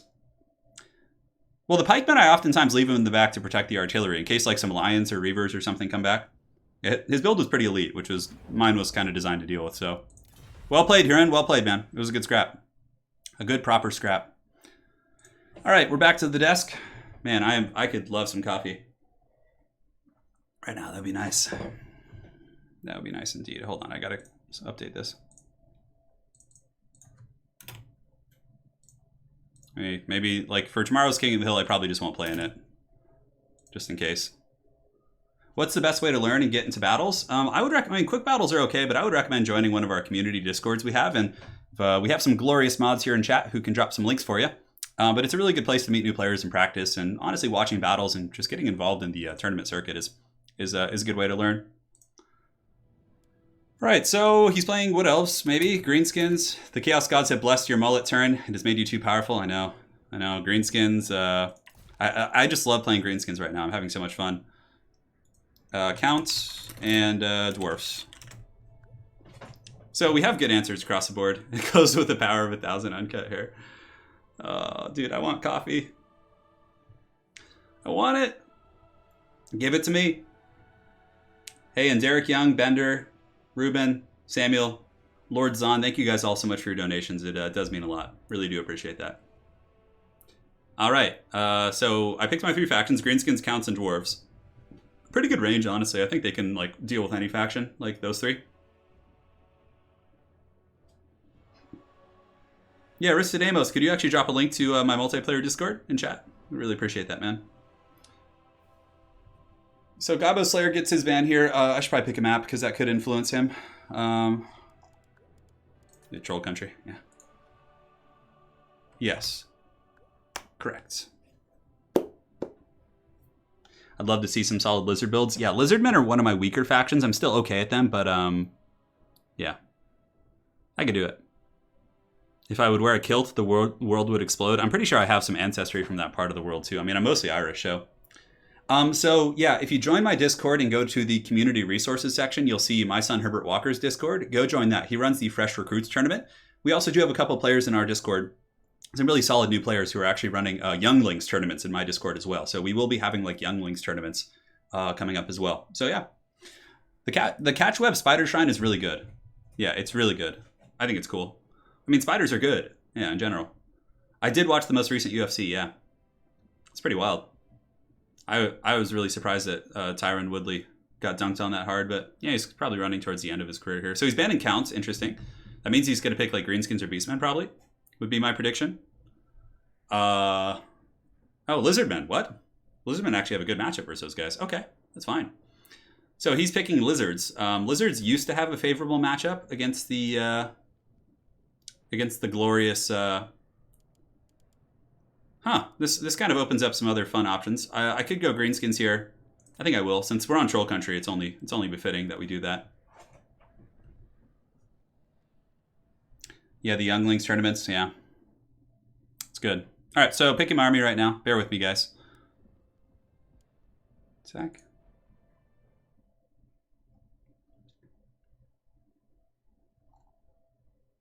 Very good. All right. Yeah, we'll try and crump him. So he's going Lizardman. I'll go Greenskins. That's fine. Yes, we'll get you. Hands down. You're going to be a really, really good choice. Although, you know, I've been having fun with this guy today, too. Grom could be okay against Lizards for, like, clearing Saurus and Skanks and things like that. Hey, glad you like the look. I'm also growing a mullet because of quarantine. Yeah, curly hair does make it hard, for sure. I have wavy hair. It's not like curly, but it's not like straight hair. Yeah. It is. All right, let's get you. Probably going to be some manticores and beasties and all sorts of scary stuff afoot.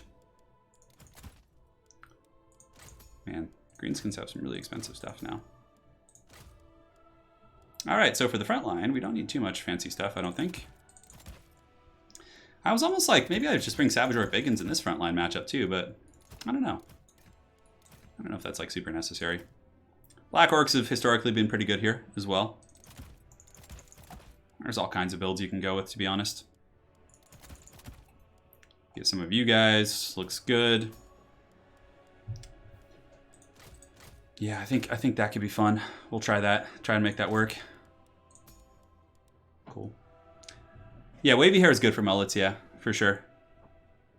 But if you want to have like long Sigvald hair, the wavy hair is not the way to go. Yeah. Looks good. Saving a little bit of dough. And now, what else do we need? He's got dinosaurs. Got big dinos. Get you, just nice and cheap. Got 2,000 gold left to spend here. Front line is looking a little bit jankety. Honestly, do we really need these guys, though? I mean, I think regular ones could probably do the job. It is a multiplayer stream, yeah. We're doing it. Grimgor here is all right, but Grimgor gets wrecked by Stegadon, so like he's a super risky pick in my opinion. In my humble little old opinion. The grimmest of gores is a risky one.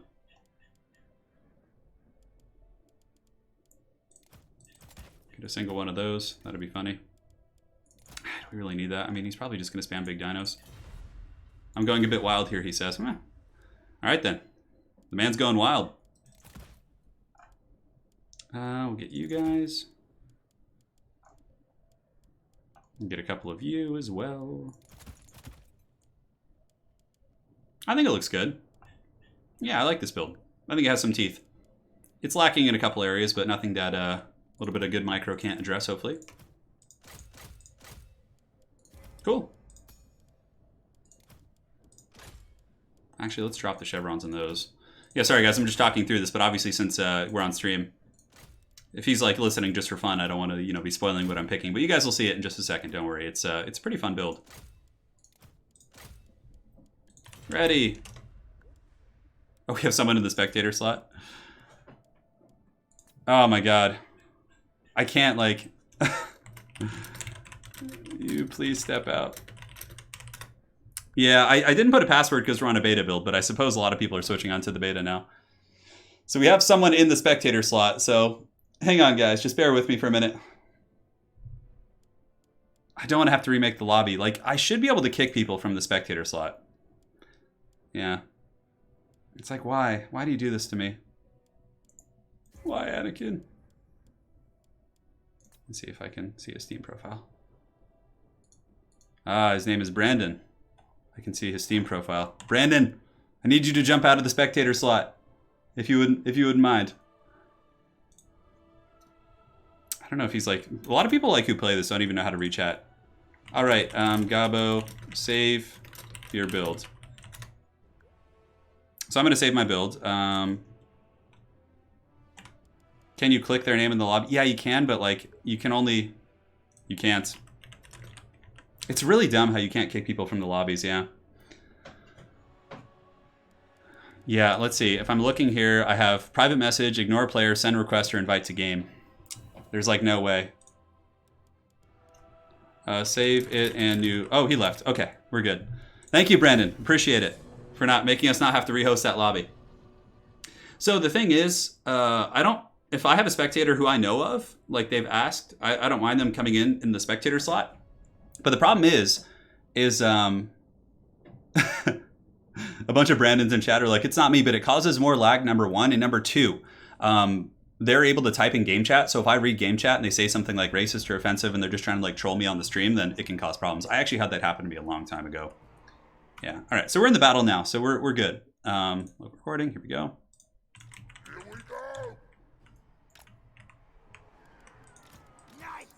Cool. So yeah, it's troll country, and I have a lot of trolls. I don't think you need like stone trolls in this matchup. You know, I'm kind of like, I mean, maybe against skinks, but I feel like the regular trolls at 800 will perform similar, and will be pretty good. So let's just get the troll toll paid. We got Bob. I think anytime you go for a troll build, you need to get Bob because he's really expensive, but he also does give leadership and all sorts of goodies. You have a Daka line. Savage Orc Airboys are immune to psychology with their frenzy, so I get them to try and hold things together. We got Wurzag for the snares. We have a Goblin Big Boss where they need stabbing against his big heroic dinos. We'll get these 3, 4, and 5. 4 and 5. And we also have Foot of Gork now, I think. Yeah, just in case we want to stomp the art a little bit. All right, his army's small, which is a good thing for me. The smaller, the better. Oh, my build would struggle against width. It would struggle indeed. Very good. Yeah, I don't know. My build's okay. I haven't tried it. Wurzog and Daka has always been quite good against lizards, for sure. So we're gonna be a little bit deeper set. Yeah, that's gonna be better. We don't have too much backline defense. We can always peel the trolls if we have to. Hey, Faffalopen, thank you for joining. Brandon's unit's crying out. All right, ready. Let's see what he's got. He's got 544, so probably pretty small force. Get a little bit more width, a little bit more battlefield control. That'd be good. Goblins do okay against skinks. And, you know, it did open up trolls and let me get a wide army while still having Bob and a big boss. You know, I've been enjoying Warzog a lot. And, like, the Bonewood Staff is just such a good item. Like, giving all the melee attack to your army is just insane. Feel like have fun to you, man. Please put my reign to an end. Okay, so he's going with the kite build. That's actually pretty good against me, yeah. I'm gonna struggle against this. I do have shielded goblins, which is nice. Yeah, that's actually pretty good here. I like what he's working with. I need to close the distance though, and if I do close the distance, he might get crumbs. But we're not going to be able to catch any of these skinks, I don't think. These are skink skirmishers. Okay, they're not chameleons, so let's just go ahead and push in with our spider riders, see if we can catch them. Just keep moving up. Trolls are taking a hammering, so yeah, not much we can do about that. Broken Test Mob needs to follow up. I'm just glad, you know, I'm just grateful he's not trying to snipe Warzag at the moment. So we caught 2 of his skinks on the flank. That is a pretty substantial victory for us. Granted, he's going to have some follow-up fire, but it's not going to be too bad. So we'll just kind of keep moving up through the trees here. What does he have? Ooh, he's got a bunch of Colden Riders here. Yeah, we need to get away. You guys can come here. And now we're about to be in range. Army's like just getting all screwed up here. So we'll get our Daka, have him start shooting here, and we'll get Wurzag, and we can go ahead and drop an effigy of the Git on these Razordons, which means we're going to get them for free, more or less. Great. So we got the snare going. We pulled back here. We got the Boar Boy Biggins to kind of come and help intercept those. And the frontline fighting should be underway here in just a second. Goblins can chase here. Those Razordons have been crumped. These guys are about to be crumped also. And good. So now we can switch targets onto any number of other targets, really. Let's just get Bob going in there. And we have this big old fight over here on the pits, yeah. We might want to pull some trolls back. We got big bosses here. We can say they need stabbing. Wurzag can get in there on his hog. But let's go ahead and just do Fist of Gork onto the trolls just to, you know, proc that juicy buff right there. Yeah, getting the Razordons there is definitely quite nice. And his laser dinos are temporarily shut down. And it looks like we are winning this engagement here. Broken Test Mob, of course, quite strong here. All right, let's pull those guys back if we can. So, yeah, I think we just kind of need to get the Salamanders. We'll let Bob just beat on this guy. Let's go ahead and pop the rally right here. Pull some of these Gobos back. The Stone Trolls. Yeah, the Trolls are getting wrecked a little bit. Not much we can do about that, to be honest. Brain Bust is not going to be super useful, but we'll just use it on Skink Skirmishers here. And, yeah, this fight's going okay here. Hopefully some of those Trolls will come back. And the Goblins can go here. Bob is beating down his Skink Priest, which is good. Bob is just an absolute hero of the people. And the Goblin Big Boss is, let's go ahead and tell the Slun he needs some stabbing. So he's going after Wurzag with the Manticore, which is like the classic play. It's good. It's hard for me. I'm going to have to like run for the hills now. Great. So the Daka line was able to do its job. Let's start shooting at these feral... Oh, those are feral cold ones there. I don't know if that's really even worth my time shooting. Get some Goblins over there. Daka line can, yeah, I don't know. Shoot the Pterodons. That's fine. All right, Wurzag survived. We have Foot of Gork too. We could use that. Maybe we should. We have the Wah also, so let's go ahead and pop this. And yeah, our poor little Goblin here is kind of getting wrecked. So yeah, I need to win this blob fight over here if we can. Let's go ahead and pull the Broken Test Mob up and start using them as like a sweeper. Wurzag needs to fall back here. We'll get one of you guys shooting here, and you guys can shoot here. Great. So Bob, we can pull you back as well. Goblins are chasing the skirmisher units. My big boss got chased off the map, which is pretty unfortunate. Let's go ahead and like try and rally our forces here. Yeah, that's good. Keep chasing you guys down. So the Broken Test Mob will break them. Wurzag needs to fall back, and we'll go ahead and pop a Fist of Gork on these little goblins. Not because it's going to be super impactful, but just because it will buy us a little bit of time. So he's going to do a rock drop here, so we'll scatter a couple different directions. Broken Tusk Mob was able to win that fight. And on the back of the map, we have some Razordons we could potentially hunt down. Yeah, let's actually go get those Sallies first, though. All right, so we're rallying a lot of forces. His Manticore Summon is here, too. Yeah, but we don't have too much support here. We have the little Fanatics that could. Let's go ahead and drop a Fanatic bomb on those guys. And our Daka line, let's go ahead and start just scooting up here. We need to keep Wurzag like in the shadows, protected from all of his skirmish. And the Broken Test Mob's going in for the kill here on the Salamander hunting packs. Yeah, we're getting some work in. Wurzag being this low is pretty bad, though.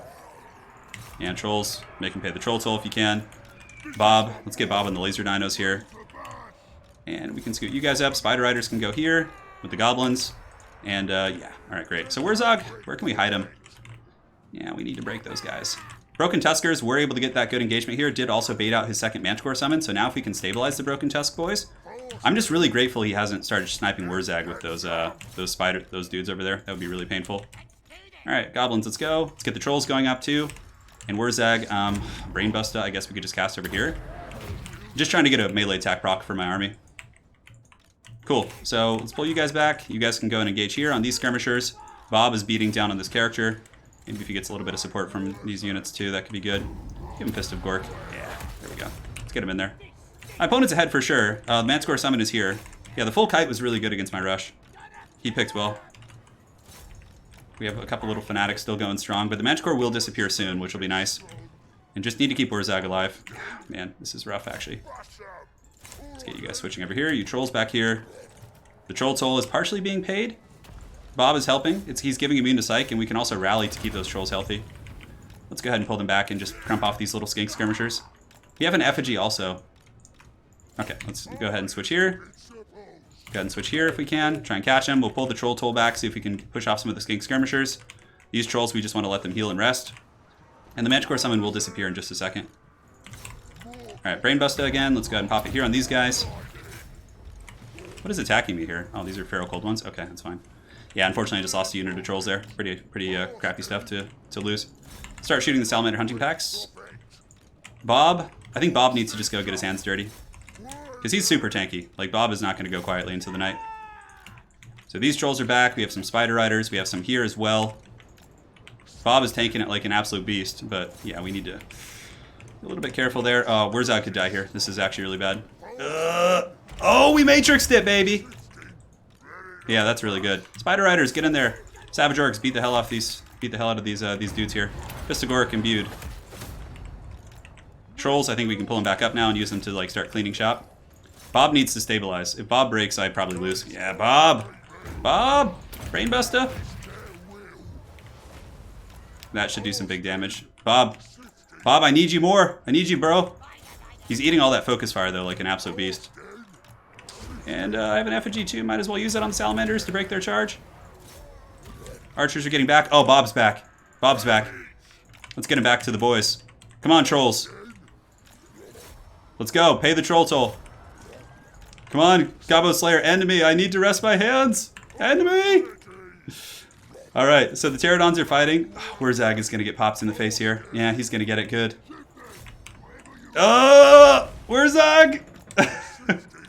GG. Yeah, the kite was good. If he had tried to meet me with big dinos, we would have been okay, but his kite was a good play. Really, really good play. So big thank you to Gabo Slayer for finally sparing my crippled hand. Dino. That was a dino game. Okay, perfect. Yes. Yeah, it was a cool build, man. It had like good kite, good sniping. The Bastillodons were great against trolls. I should have brought stone trolls against them. But yeah, it was a really cool build by him. He played really well too. And he is my savior for the day. So my current King of the Hill is 5. Let's see if I can still win King of the Hill. And this will be Gabo Slayer. You know, it makes me think Wurzag is like risky there for him like getting sniped. I'm like, yeah, you know, maybe he's a little bit of a liability. But you know, Wurzag dancing, having a good time. Yeah. I can rest now. I can rest forever. All right, so Alt 1, we have Tank up next. So let's see if the Gabo Slayer can continue his reign. Okay, so I need to rehost. Will rehost. Amazing scrap. It was indeed. So I'm going to rehost the lobby. Tank, if you're watching, you'll go ahead and join it. I need more Snotlings? No, I think it was good. I think it was good. Yeah, I just needed to have a more well-rounded build. The Troll Rush was just, yeah, it was not the way. Right. But it was a fun build, that's for sure. Turn King of the Hill, final. Host game as a spectator. Perfect.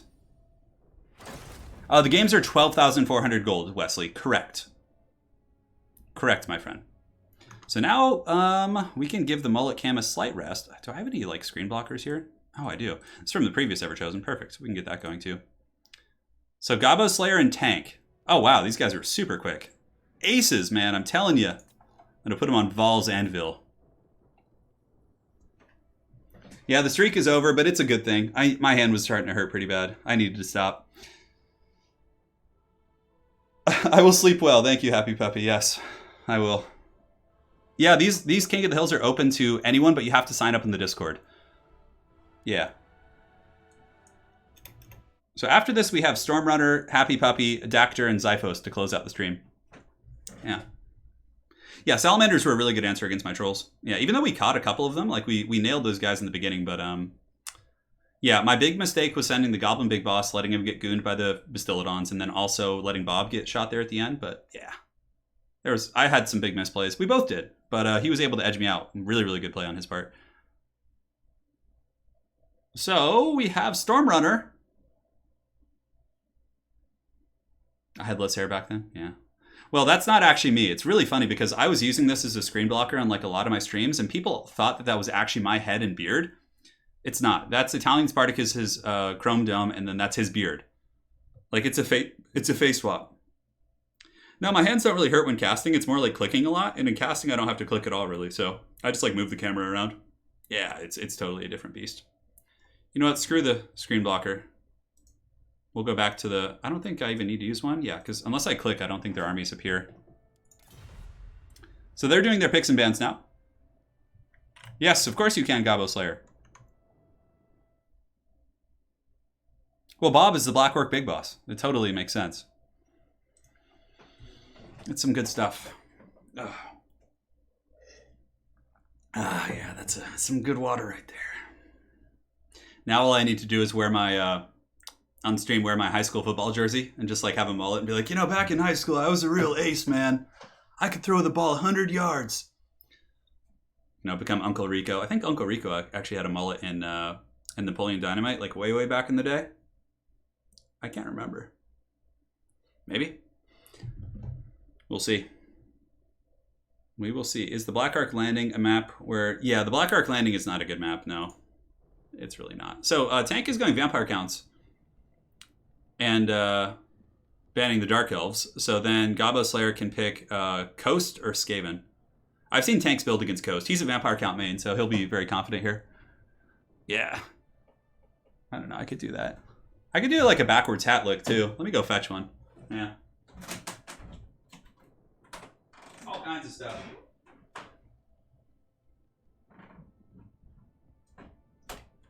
But I guess the hat kind of like defeats the purpose of the mullet.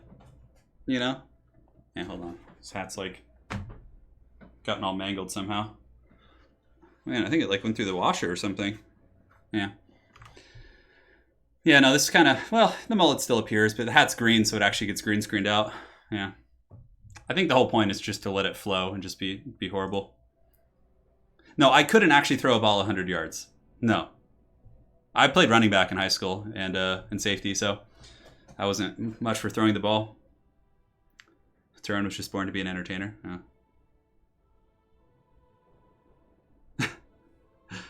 I can't drink a lot of beers. My tolerance for alcohol has gone down quite a bit. Yeah, definitely can't. I mean, obviously everyone when they're 18, 19, 20 is like, oh yeah, I can put down. But like when you get to my age, I don't know if it's normal, but I cannot drink what I used to. Yeah. No, Wookiee did not sabotage my hat. No, he did not. So. Yeah, my family is in entertainment. Yeah, I mean, more or less. My dad is in the TV industry, movie industry, and my mom growing up was an artist also. But I never really did anything that was like entertainment based until I started my YouTube channel. Like I just played football. I worked as an athletic director for a sports program. Like, yeah. Hey, we got a donation from Cat P Martini for $111.11. Happy birthday, Turin! I promised to donate to your next stream, and now I've done it. Thank you so much, Martini. I'm going to call you Martini for short. Hopefully that's okay. Thank you so much, man. That's really generous. Next weekend, we need to stream with mullet keg stands. Dude, that would be pretty glorious. Yeah, Martini, thank you so much. That's very, very generous. Yeah. Actually, on the 10th, I have... what's the date today? Yeah, the 1st. So on 9 days from now, I have an appointment with a doctor to discuss my surgical options to fix my stupid hand. So then I will be able to play the entire stream, you know? Thank you, Martini. I really appreciate that. That's super generous. Really, really do appreciate that, man. If there's anything you want to see, let me know. What program did I work for? Yeah, I don't know if I should talk about it, but yeah. I mean, anyway, most sleuths can... sleuths? Is that what it's called? Like a detective? It was for a nonprofit sports company. Yeah. Does your family know about your channel? Yeah, they all do. Yeah, they didn't for a long time, but my dad knows, my mom knows, but they're not really tech savvy, so they don't really kind of understand it to its full form, but... I had a beer after Everchosen last night with my like pot belly hanging out. I was like sitting there. I was giving Anna the eyes. I was like, hey, babe, Just drinking a beer with my potbelly and a mullet, and yeah, it was some charm. All right, we haven't played that match in ages. Good luck, Gobbo Slayer. Good luck, Tank. It's going to be a fun one. Sleuths, yeah. Yeah, Cat, thank you so much. Cat Martini. The name is quite fun. Yeah, if you guys are enjoying the stream, do drop a like, guys. I always hate asking for that. I feel like streamers asking for likes is like the cringiest thing ever, but it does actually matter in terms of like business. So thank you guys, appreciate it. And yeah, I don't even need to be on the mullet cam right now. I could actually just be here because their armies don't appear unless I actually like click on them. Any plans for 100K? Yeah, I don't know. Maybe we'll do a big tournament for 100K or something. We could do something like that, or we're getting close actually. Yeah, we're at like 94,000 right now. I didn't even think of that. What's really cool about 100K subs on YouTube is they send you a plaque. YouTube actually sends you a plaque with like your name on it, and then you get a check mark next to your name in different chats and things like that. Yeah.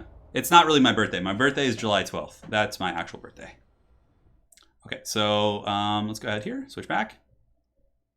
Very good. Oh wait, that's the wrong one. That was from the Everchosen. Yeah, it's pretty long. Yeah. It's Hadri says on his actual birthday, we must be silent. I'm gonna do a birthday stream and people are like, it's not your birthday, Turin. And I'm gonna start believing it. All right, so for tank, we got a Blood Dragon Lord, double Banshee. That's like so standard for him. The Banshees are really good and hard to kill for Coast. Coast does have some direct magic if they bring a Deathcaster, but oftentimes they will not do that. They'll simply just bring Lore of Vampires because it's too good not to bring. So double Banshee, Black Coach. It's going to be a Blood Dragon Vampire Lord, and into the sunset we do have Skeleton Warriors and Zombies with a couple Black Knights to flank the gun lines. So pretty good army here for tank. Now for the forces of the Gobbo Slayer, coming off, I would say, a very solid victory indeed against a very, very good opponent. We have Count Noctiles here with Lore of Vampires. We do also have a Vampire Fleet Captain of the Deep. This is very interesting.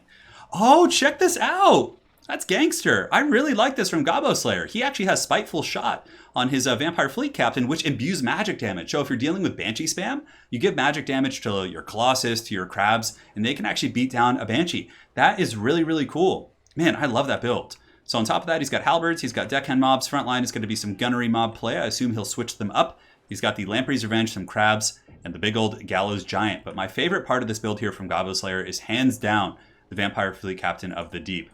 So yeah, awesome stuff. Hey, Troy, I'm glad you're enjoying the content. And Borgi95, you and Italian Spartacus commented, the Everchosen very well. Bravo. Thank you, man. Yeah, it was a pleasure. I had a lot of fun casting with Sparty.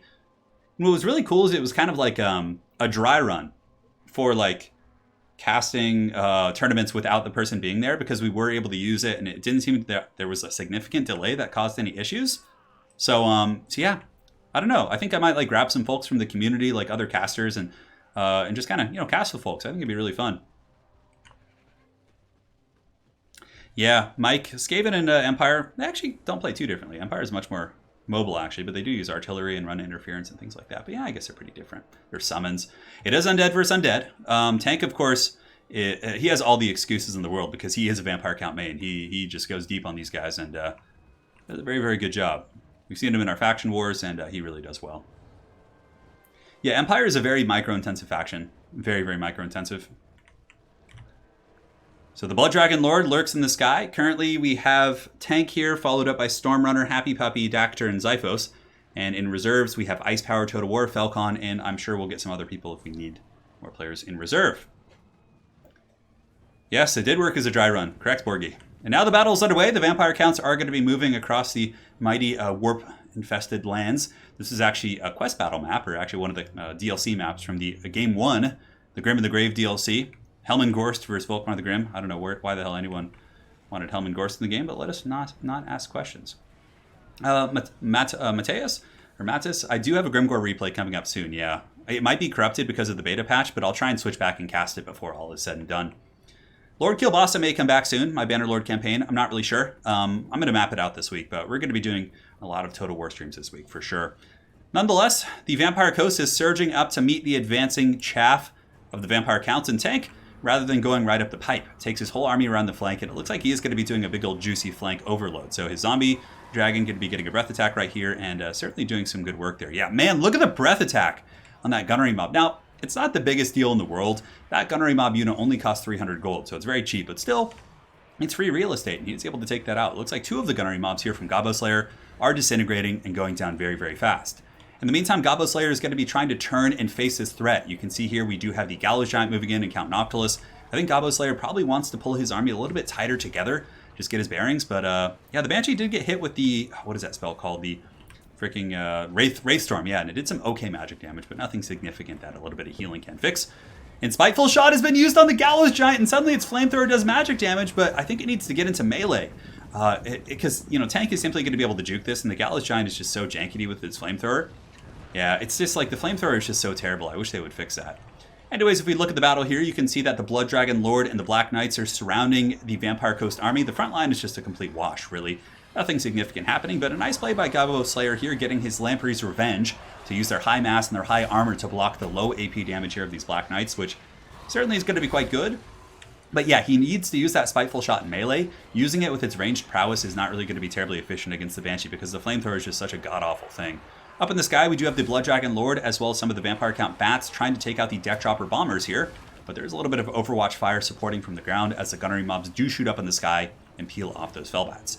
Now, Gunnery Mob Summon has been popped here. Going to lend some decent aerial fire, most likely, up to the Blood Dragon Lord. A quick sip of water, my friends. But my concern, of course, is those Banshees.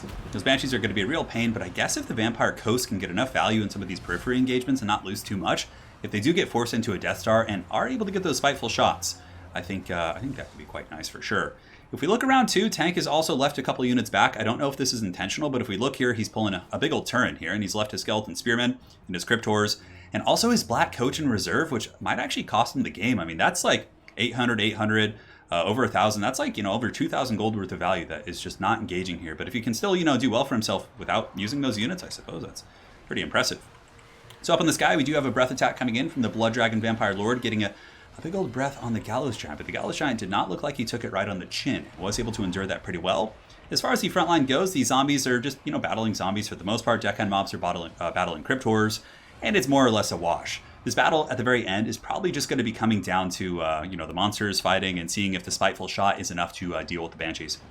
Look at that, the Gallows Giant Flamethrower actually making me eat my words. It actually did some huge damage here against the Cryptors, which are now crumbling. It does also have a Discourage effect, so let's go ahead and watch this for a minute, see what kind of damage it does. And it did a couple hundred, but yeah, it just like targeted one of them. It should do like a spray or something. I don't know, it's just so jankety. But it is leading to the Cryptors going down here, which is quite a nice victory here for the Vampire Coast. But now Tank has gotten his bearings. He's pulled in the Black Coach, and the Cryptors and some of the Skeleton Spears are moving in on the weak side of the Vampire Coast formation. And should be able to crump most of these positions, to be honest. And yeah, I think that Gobbo Slayer is just going to have to pull in and just have a, you know, a Death Star situation where he just gets the better engagements here with the Gallows Giant. It's going to be hard, though, because, you know, the Blood Dragon Vampire Lord is an insanely scary duelist. Huge AP values, Helm of Discord, all of those things are really, really big game changers. But the Cryptor flank is dealt with here. The Deckhand mobs do survive it. Now the Cryptors are going to be piling in once again. And I do actually like the Cryptor pick here. They're a pretty good niche against like the crabs. If the coast does go with the big crab build using Prometheans and or the Rotting Leviathan, having the Cryptors with enough mass and AP to deal with them is quite nice for sure. But here we have it, the Blood Dragon Lord circling up in the skies. It looks like a zombie summon used here on the gunnery mobs in the back as the Black Knights do charge in. And oh no, this is a big mistake here by Gobbo Slayer. I honestly felt like he was in pretty good shape here and it's an even game. But if this Vampire Fleet Captain of the Deep does get taken out by the Blood Dragon Lord, he's not going to have really good magic damage going into the late game. And I think both Banshees are still healthy. Let's look. Yeah, we got a Banshee here at about 60%, and the other Banshee here is at about 90%. So yeah, he really needs to make sure he protects that Vampire Fleet Captain if he can. And I think Gobbo Slayer has noticed this, and he's now pulling back the Vampire Fleet Captain and trying to get it into a bit of a better situation. The Gallows Giant in melee will be very good against Cryptors also. Cryptors themselves are weak to fire damage, so the fact that the Gallows Giant does do fire melee attacks with Discourage makes it a super powerful answer here against the Cryptors. So yeah, battle's pretty darn close, honestly. I don't think anybody's in a super, heavy state of advantage here. I think the Gallows Giant and the Count Noctilus and the Vampire Fleet Captain are going to be very tough to kill, and thankfully for the Gobbo Slayer, the Fleet Captain was able to stabilize and get back to the protection of its mighty Gallows Giant. Over here, the Lamprey's Revenge are getting a little bit worn down. They do have some bomber support. Bombers will not do much damage against the single entities, but against some of the other targets like the zombie blobs here, the bombers could actually do some really substantial work. Up in the sky, we have the Blood Dragon Lord. He's perusing the skies, looking for another engagement. I think a breath attack. Looks like he's kind of winding up for one right now, or trying to choose this engagement. But again, I think, yeah, he sees the Vampire Fleet Captain of the Deep over here, and I think he knows he needs to get rid of that magic damage. Otherwise, the Gallows Giant and Noctilus could be tough. The Black Coach has actually been sent into melee combat as well, and was pushed back here by the mighty Gallows Giant with its melee Flamethrower. And if you guys are using the Gallows Giant, the Flamethrower is kind of a fun thing, but really where it shines is in melee contact. The melee attacks of the Gallows Giant are actually pretty strong. And here we have it. Yeah, this is, again, another little misplay here from Gabo Slayer, letting his Vampire Caster get a little bit away from its support, which means now that the Anti-Infantry Black Coach plus the Blood Dragon Lord might be able to save it, but no, he remedies that problem pretty quick. So well played to Gabo Slayer there. He pulls back the Gallows Giant, he gets Count Noctilus over here, and suddenly the Beastie here, the Vampire Fleet Captain, is going to be having some pretty good support. So over here we have the Banshees and Cryptor Blob, still wearing down the last of these Halberd units. A really nice Gunnery Mob summon here from the Vampire Coast is landing some very needed pistol fire here into the raw hides here of the Cryptors with their 15 armor. Those dudes certainly do not wear any armor. So the Gallows Giant marching over. All the units are staying pretty close together. The Black Coach just kind of cycle charging in where it can. But yeah, this is looking a little bit tough here for, I don't know. Yeah, it's hard to say. I mean, I feel like both players have a decent chance here. It's really just going to come down to these monstrous engagements.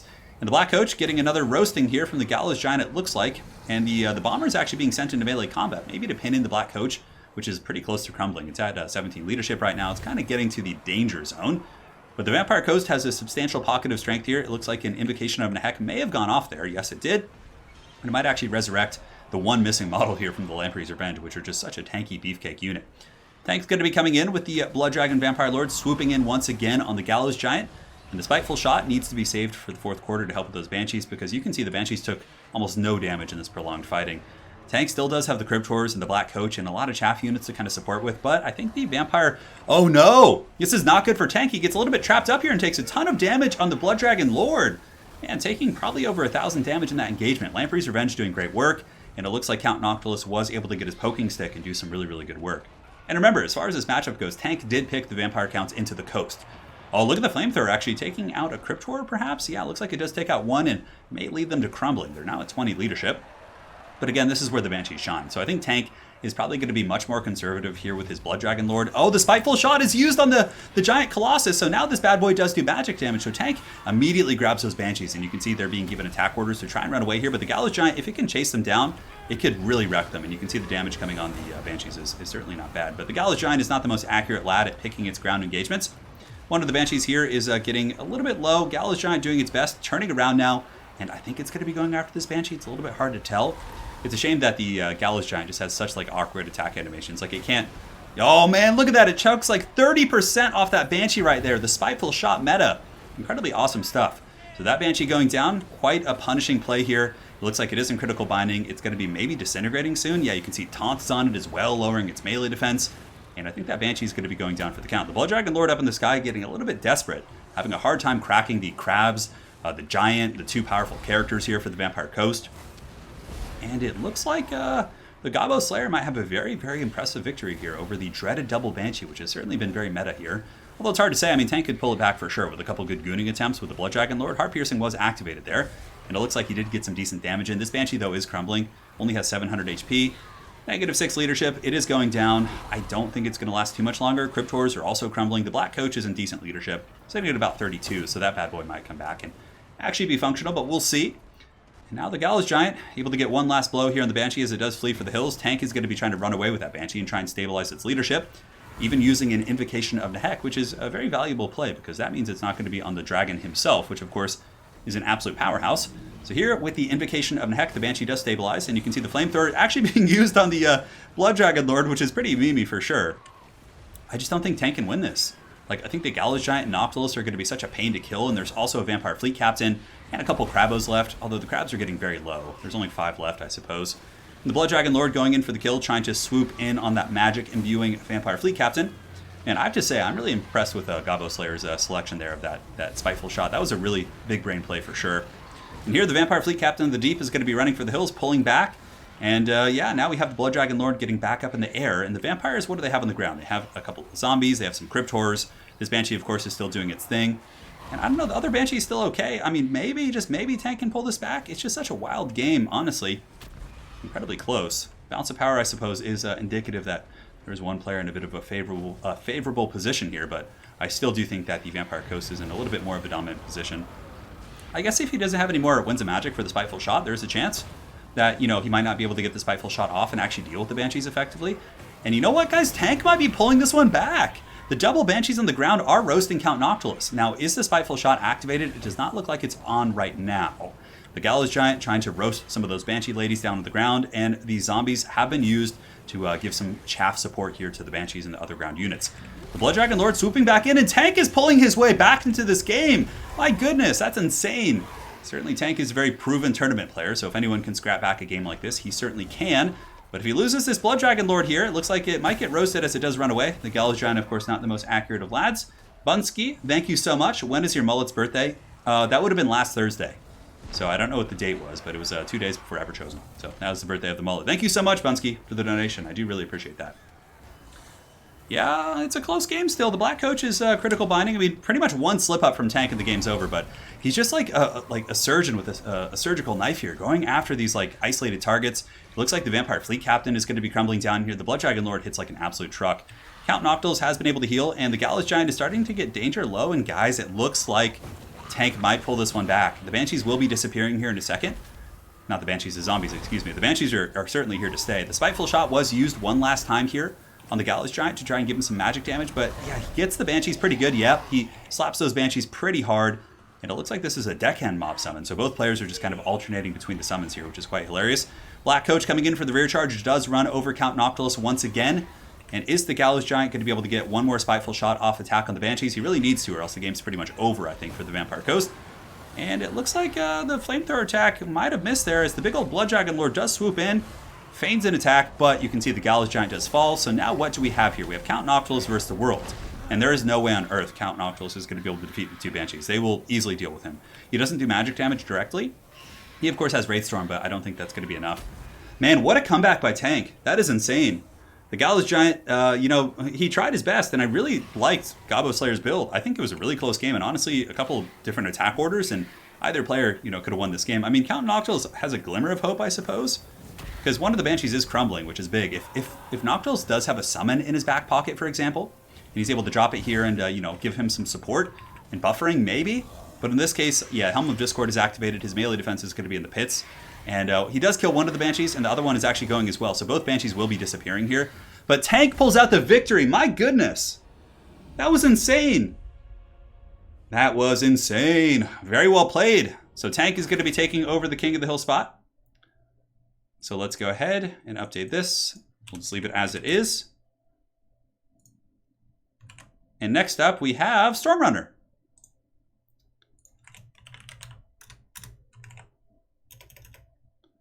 And I see Dying Sun. I do see your message, so we'll add you to the reserve list as well,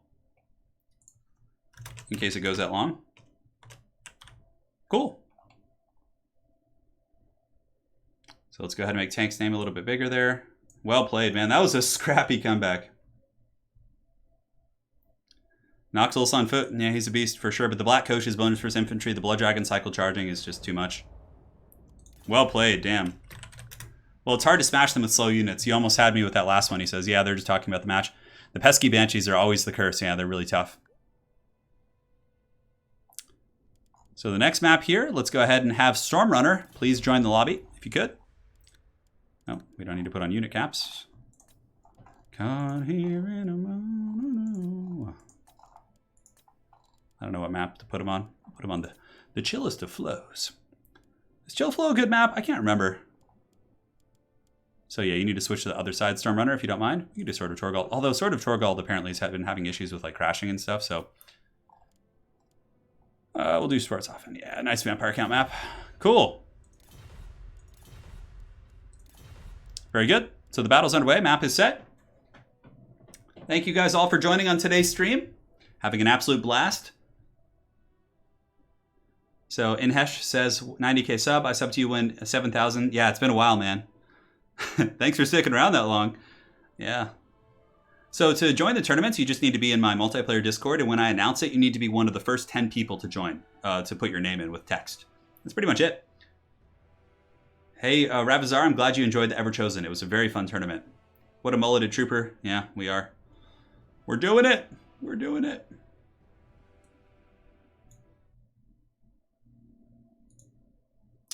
So yeah, we got Stormrunner in here now. Players are going to do their picks and bans. Jack McCormick, glory to the mullet and happy birthday, Turin. Thank you so much, man. That is very generous.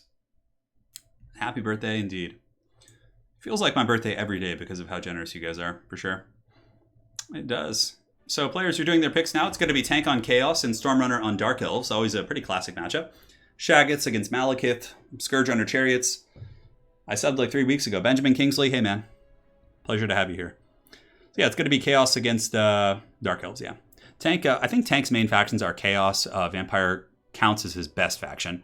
And I think he's a pretty good Norscan player as well. Pretty aggressive factions for sure. You got the mullet, it's here. Don't worry, guys. Man, I smell like a hot dog. You guys want to hear a pretty funny story about Everchosen, actually? Like on Saturday? It's very fitting of the circumstances here. So after this, we have Happy Puppy. Yeah, Dactyr, Zyphos, and then, of course, we have a couple players on reserve as well. Yeah, Brandon, join next time. So the funny story is I finished Everchosen casting on Saturday. It was about a 3.5 hour forced stream. So after the stream, I was like super hungry, right? So I made a bunch of hot dogs, a very American thing to do. So I just got, I think it was like 3 or 4 hot dogs. And I was so hungry. I was eating those hot dogs and putting them down so fast that I bit through one of the hot dogs so hard that I actually bit my tongue really bad. So my tongue like got super swollen on Saturday before Everchosen. And like on Saturday night, like I was having trouble like talking like consistently. I was like, oh God, I'm not going to be able to cast Everchosen tomorrow because I bit my tongue so hard while eating a hot dog with a mullet. I was like, that's like just, yeah, that's some next level stuff for sure. Yeah. So it is what it is, man. It is what it is. Yeah, that's the story of my life here. Yeah, Flying Dutchman, she's getting used to it. Happy birthday. Love the mullet. Takes me back to the 80s. Hell yeah, man. Hell yeah. Zoo asks, Turn, will we get more battle reports? Yeah, I would be doing a weekly battle report if it wasn't for the pandemic. Obviously, I haven't been able to have people over really, so... but I will get back to doing 40k battle reports, yeah. I haven't, Johnny. I certainly could. Yeah. I certainly could. So I almost had, like... It would have been so funny to show up to Everchosen the next day and not be able to cast because I'd, like, bit my tongue eating a hot dog. Yeah. Oh, yeah. This needs tightening. It's nice getting the short hair in the front is nice, though, because, like, it was starting to fall in my face all the time with my longer hair. It was very, very annoying. Just adjusting my hat here real quick. Yeah, Lady Turin lives with it. She doesn't mind it too much. Lady Turin is the best wife ever. She's totally like supports me in everything I want to do. So all right. It's like Tank is ready. Stormrunner's making his final picks here. Aetherian, I'm gonna try and keep it for like at least a couple weeks. And if I can keep it longer, I will. I actually am becoming very fond of it. Yeah. Yeah. Never, hopefully. I know. I think my crowning moment was when I was on a run with it and like some old guy like who looked like he was like straight out of the Vietnam era like looked at me and he just like nodded his head. He's like, you know, he kind of had a little something like that going on as well. And I was like, oh man, I've arrived. I've finally arrived in the place I should be.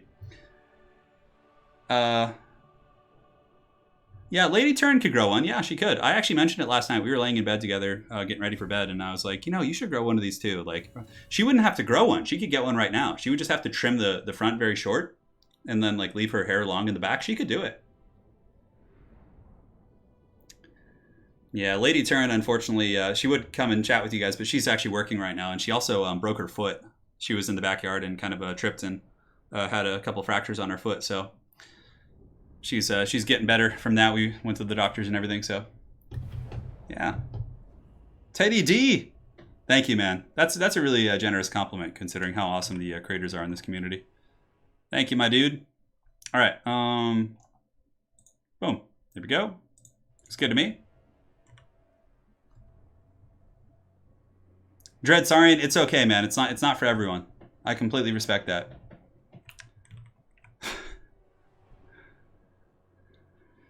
Yeah, she's doing better. She's doing better. Which faction needs less micro? Probably like, I don't know. It depends because like every faction can be micro intensive if you like play that way. Like that's what's really cool about Warhammer. But you can play like low micro builds. Like if you play Lizardmen and just spam a couple big monsters with healing and like some Saurus, it's very little micro. And yeah, I don't know, Lizardmen with monster play probably is some of the least micro-intensive stuff.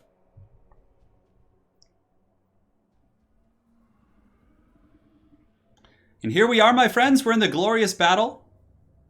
Yes, everything looks good there. Perfect. And it's going to be Tank on the Warriors of Chaos facing off against the High Beastmaster and Stormrunner. Should be quite a bit of fun. So for Tank, he's got Marauder Horsemen with throwing axes. Looks like it's going to be a couple throwing axes and a couple standard horsemen. He does have the troll tools, so we have some Chaos Armored Trolls as well. These guys are rocking 110 armor, it looks like. Man, I forgot how heavily armored these things were. Yeah, that's pretty cool. So got a couple armored Chaos Trolls. He's got some Chaos Warriors with Grey Weapons and some Halberd support. A Hell Cannon up on the hill. It's going to be Kolek as well as a Chaos Sorcerer with the final transmutation. Very solid build. Good counter skirmishing, decent infantry quality. Should be pretty fun. And now for the forces here of the Dark Elves. We have the High Beastmaster with the Tormentor Sword and Whiplash, double Scourge Hunter Chariot, Blackheart Corsairs in the front. In the back, it's going to be Coldwind Knights into the sunset and a couple Harpies up in the sky with a Laura Beast, a Laura Manticore summoning caster here. So he's going to be summoning some Manticores for sure. Yeah, Zyphos in chat has a really good point. He says any kind of forest build is the least micro. Yeah, so going with a forest blob like Durthu build, yeah. Yeah, Aristodamos for sure as well. How did the dwarves fare with the latest update? They're honestly fine. Yeah, like I've seen dwarves beating greenskins in a lot of my events. Yeah. I mean, dwarves certainly have some bad matchups, but I think the suppression on the gyrocopter is pretty cool as well. Yeah. And the battle's underway soon. The Hell Cannon is going to be a huge saving grace for sure. The Scourge Runners can get in range, but I think Tank will probably scoot his army up to make sure that the Scourge Runners cannot range the Hell Cannon, at which point he's probably just going to be raining Unholy Fire here on the Blackheart Corsairs and some of those other units for sure. So we will see how that goes, my friends. We will see indeed. Cool. We're all set. Looks good to me. Now the battle's underway. The Hell Cannon is going to be unleashing its first shot downtown. Should be able to tear into some of the Blackheart Corsairs with the handbows. And man, a dead-on hit with the first volley. The luck of the gods. The Chaos Gods are here. It actually takes out 13 models and does about 30% HP damage. So certainly a very good start here for Chaos. But yeah, the Hell Cannon should be pretty easy to protect here as long as you just buffer out the Scourge Runner Chariots with your Horsemen. And just kind of buy more time. Granted, Stormrunner does have some juking potential and a little bit of a misplay here, sending in his Sorceress of Beasts, which Tank might be able to actually do some huge damage against. Oh, is that going to be an Amber Spear? Oh, nice Amber Spear right there on the Hell Cannon. That was actually a really cool idea. Granted, the Hell Cannons did get an HP buff of about 200 HP, and the Amber Spear, I don't know how much damage it does outright, but it should be fine more or less. I think Tank is going to be more cautious here and use his Horsemen to make sure that that doesn't happen again, for free at least. So here comes the Hell Cannon blasting in once again, going after the Blackheart Corsairs with handbows.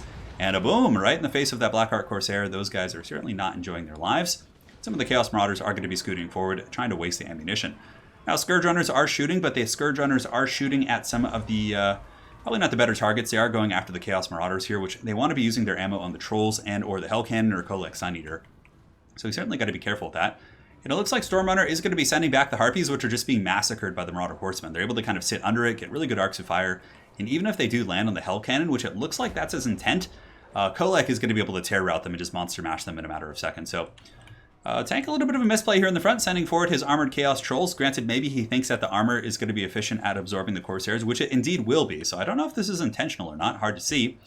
But on the far side, a good engagement for Stormrunner. He is able to actually use his Scourge Runner Chariots and push off the basic Marauders and also punish the Horsemen. So both players trading back and forth, and honestly, it's a pretty even scrap here. There are repeater crossbows as well, which are going to be super good against the Armored Trolls. They have really good AP values and, of course, can outrun them very, very easily. But the Hell Cannon's still pounding away. Kolek is in decent shape. A couple groups of the Marauder Horsemen are very damaged here. You can see these ones are at 19 models. This one right here is at 21 models. So Stormrunner has done a pretty good job skirmishing here. And yeah, we'll see if the Dark Elves can follow up. But he needs to be more efficient with his Scourge Runner ammunition. But I don't know, yeah, Tank extending with these Chaos Trolls is very risky. If they break the wrong direction and just get Shrek'd, I mean, that is going to be a disaster. And now Stormrunner has gotten the proper targets. He's got his Scourge Runners as well as his High Beastmaster, who does also have a Scourge Runner Chariot, shooting into the Armored Trolls here in the back. And Harpies also being used to sweep in and attack the Marauder Horsemen here. So far, so good. Both players playing a very tight game here, I would say. A couple misplays here and there, but for the most part, good stuff. So here the Armored Chaos Trolls are broken, down to 10 models, but a massive amount of HP has been lost.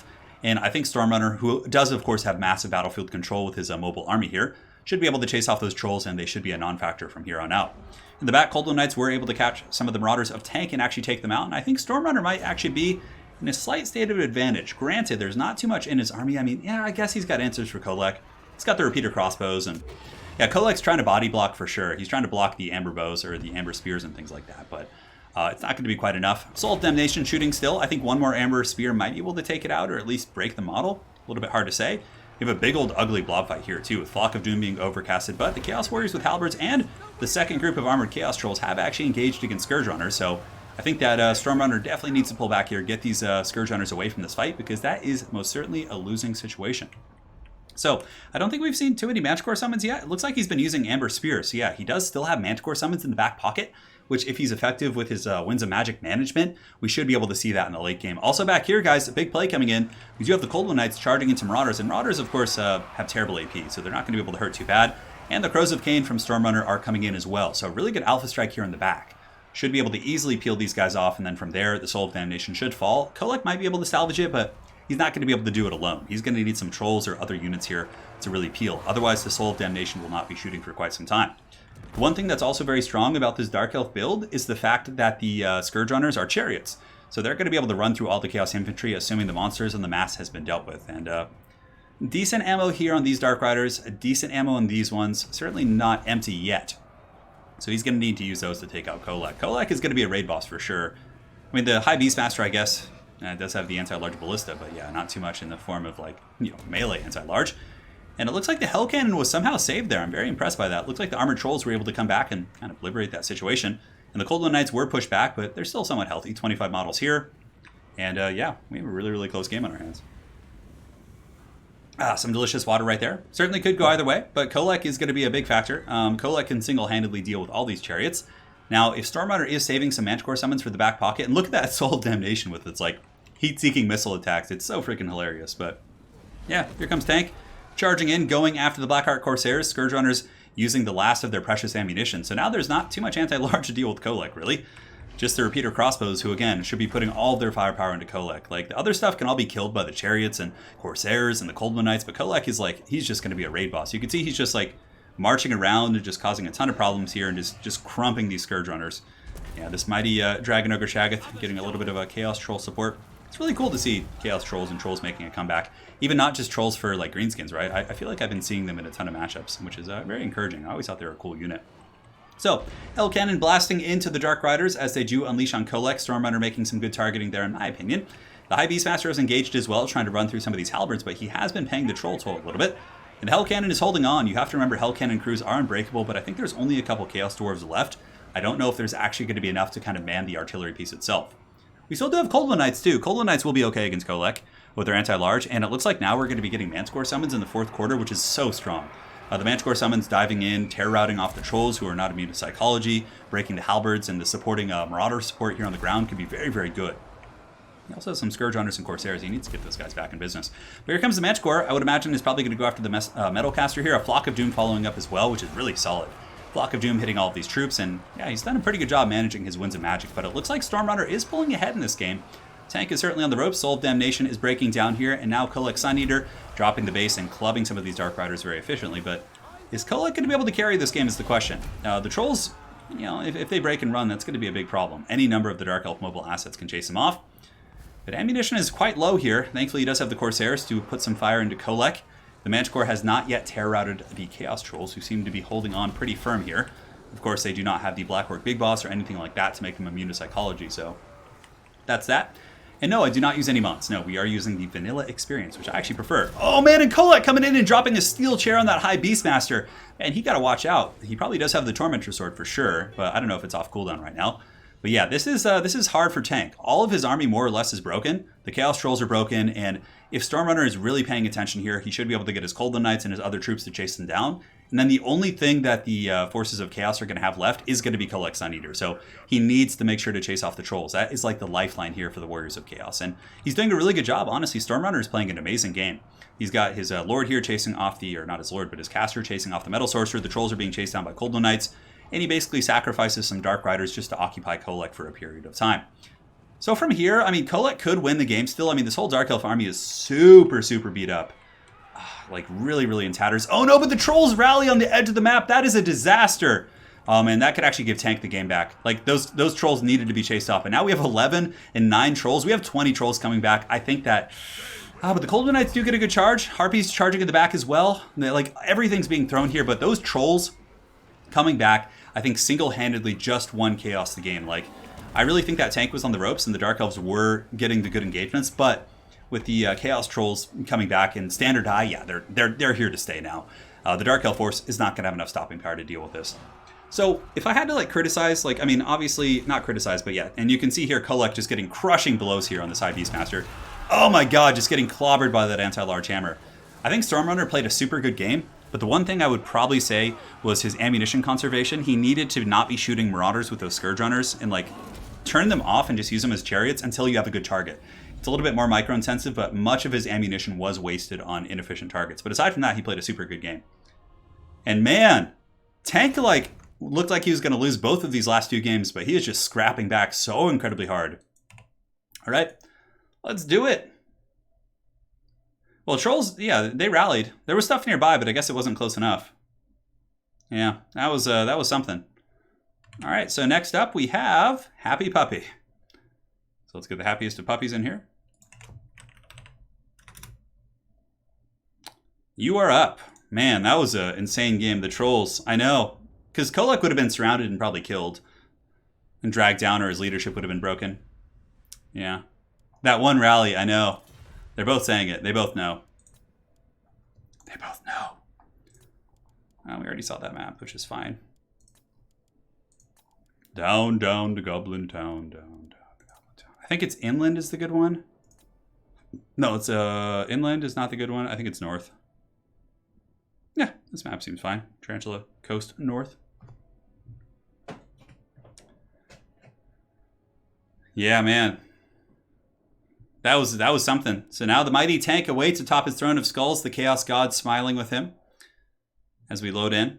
Well, not load in, but we get our next player ready to go. We're all set. Yeah, I was surprised. I guess you had to be a little bit closer. Yeah, we'll see, though. So Tank is going to do his 3-pick, 3-ban here. Happy Puppy is, of course, going to be able to respond with a ban and a pick of her own. And they'll go from there. So Tank is going to be declaring his 3 factions, which are going to be Vampire Counts, Chaos, and High Elves. That's pretty cool, seeing some High Elf action. Yeah, the Manticore despawned. Yeah, Stormrunner, I really thought you had that, man. Yeah, but the rally got you there at the end. The other thing, Stormrunner, that I was saying is I think in the beginning you used a lot of your ammunition from the Scourge Runners on the Marauders. They were just on auto-fire, and I think in the late game, had you had that, could have been a little bit different. But it was you played a really good game, man. Like, that was a really solid performance. Hold your head up high, brother. Hey, Nomi, you're welcome. You're very welcome. So we have Vampire Counts, and no, I banned Vampire Counts and Skaven. So it's going to be Skaven versus Chaos or High Elves. Yeah, fun matchups. Chaos certainly has some good rushing elements here against the Rats. So we'll see how the Rat people are able to handle that. And yeah, we'll go from there. We'll go from there. I don't even know if I need this like super bright light. Man, it is like blinding me. One sec, guys. I'm gonna test something out. I'll like dim it down a little bit. That's better for sure. Yeah, it's not like glaring in my eyes. High Elves are really good. Yeah, High Elves can be strong for sure. And if Zyphos is coming up soon, I'm sure you'll get to see some really good High Elf play out of him. My mullet is like glowing in the background because of the green screen. So we have Skaven versus Chaos here. Number of ways Skaven can play this. You know, artillery, doom wheels, you know, I mean, you name it. You name it. Yeah, we saw High Elves early. We had a really good game. The first game of the King of the Hill was quite close. It was myself against Wicked D. And yeah, that was a really close game. And he played High Elves versus my Greenskins. All right, so let's go ahead and load back here. Boom. Looks like Tank is updated with his 2 victories. And we'll just kind of hang out while the players pick their armies.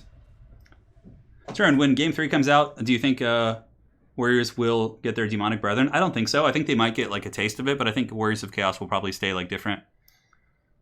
Hey, Ron Kilroy. Thank you for joining. It's your first stream, huh? Welcome to the party, man. Yeah, Tank is truly Vlad's champion, yeah. Maybe making people Vampire Counts and competitive. Yeah, he's really good with vampires, yeah. It's definitely stressful to play against his Vampire Counts. All right, one sec. Looks good to me. Hey, and Troy. Thank you for great casting. I owe more than 5. No, you don't, man. Thank you for the $5. I really appreciate that. I really do, my friend. We have another donation I think I missed during the game from Jack McCormick. He says, Q after round, what's your favorite unit, not meta? Honestly, trolls are rapidly becoming my favorite kind of off-meta unit, but I think they're becoming meta. But yeah, I really do enjoy using trolls. They're kind of like a, all-in type unit, but yeah, I really do like the troll tool. Oh, hey, Turin, it's on my birthday. So if you had Spartacus's face be on the Everchosen yesterday, had it been, if he had used the green screen, all you would have seen of his face would have been his eyeballs, and his beard, and like the patches of his skin that weren't covered by the paint. Yeah, it was a good Everchosen for sure. A couple things, so for Everchosen yesterday, we were streaming to their YouTube, their Twitch, their Facebook, and their Steam. So we were restreaming to 4 different platforms, which does tank the quality. So there was a bit of a quality drop, unfortunately. That's why it was a little bit more pixelated than usual, but it's still, yeah, it was good. Considering we had to run it from my room, it was pretty solid. Yeah. I think in Game 3 we'll get different. I think Warriors of Chaos might get a couple. They'll get some new stuff. Like Warriors of Chaos will get some new lords. They'll get a rework, maybe some new units. But in Game 3, I think Demons will be a separate faction. Yeah. I don't know. Maybe in campaign they'll mix the two. I am forgetting my actual birthday. It's getting to that point. All right. So looks like Tank is ready. Good luck. Have fun being said. We'll get this battle underway here in just a moment. And guys, thank you all for your support today. It's been a pleasure hanging out. Yeah, man, there were some scrappy battles yesterday. I mean, Aerocrastic's got to take the cake, though, for just putting on the best clinic. I mean, Aerocrastic did so good. I'm not going to talk about the specific scores of the matches in case any of you guys want to go watch it, but yeah. Mortal, you can watch Everchosen Invitational on Total War's official YouTube channel. So just go to Total War YouTube and it'll be there. There's 2 videos. There's day 1 and day 2. It's been out now, so most people know who won already, but they're still really good games to watch, high-level stuff. All right, both players are ready. Tank and Happy Puppy, XMT versus VM. Here we go. I think I might see if Aerocrastic's free this week, or a couple of the other players who are comfortable on the mic. We could do a Everchosen post-game show, talking about the highlights of it and the coolest builds and things like that. Yeah, we'll see. Yeah, I think this map's good. I hope it is. Okay, yeah, this is actually a pretty good map. Perfect. Yeah, I wasn't sure.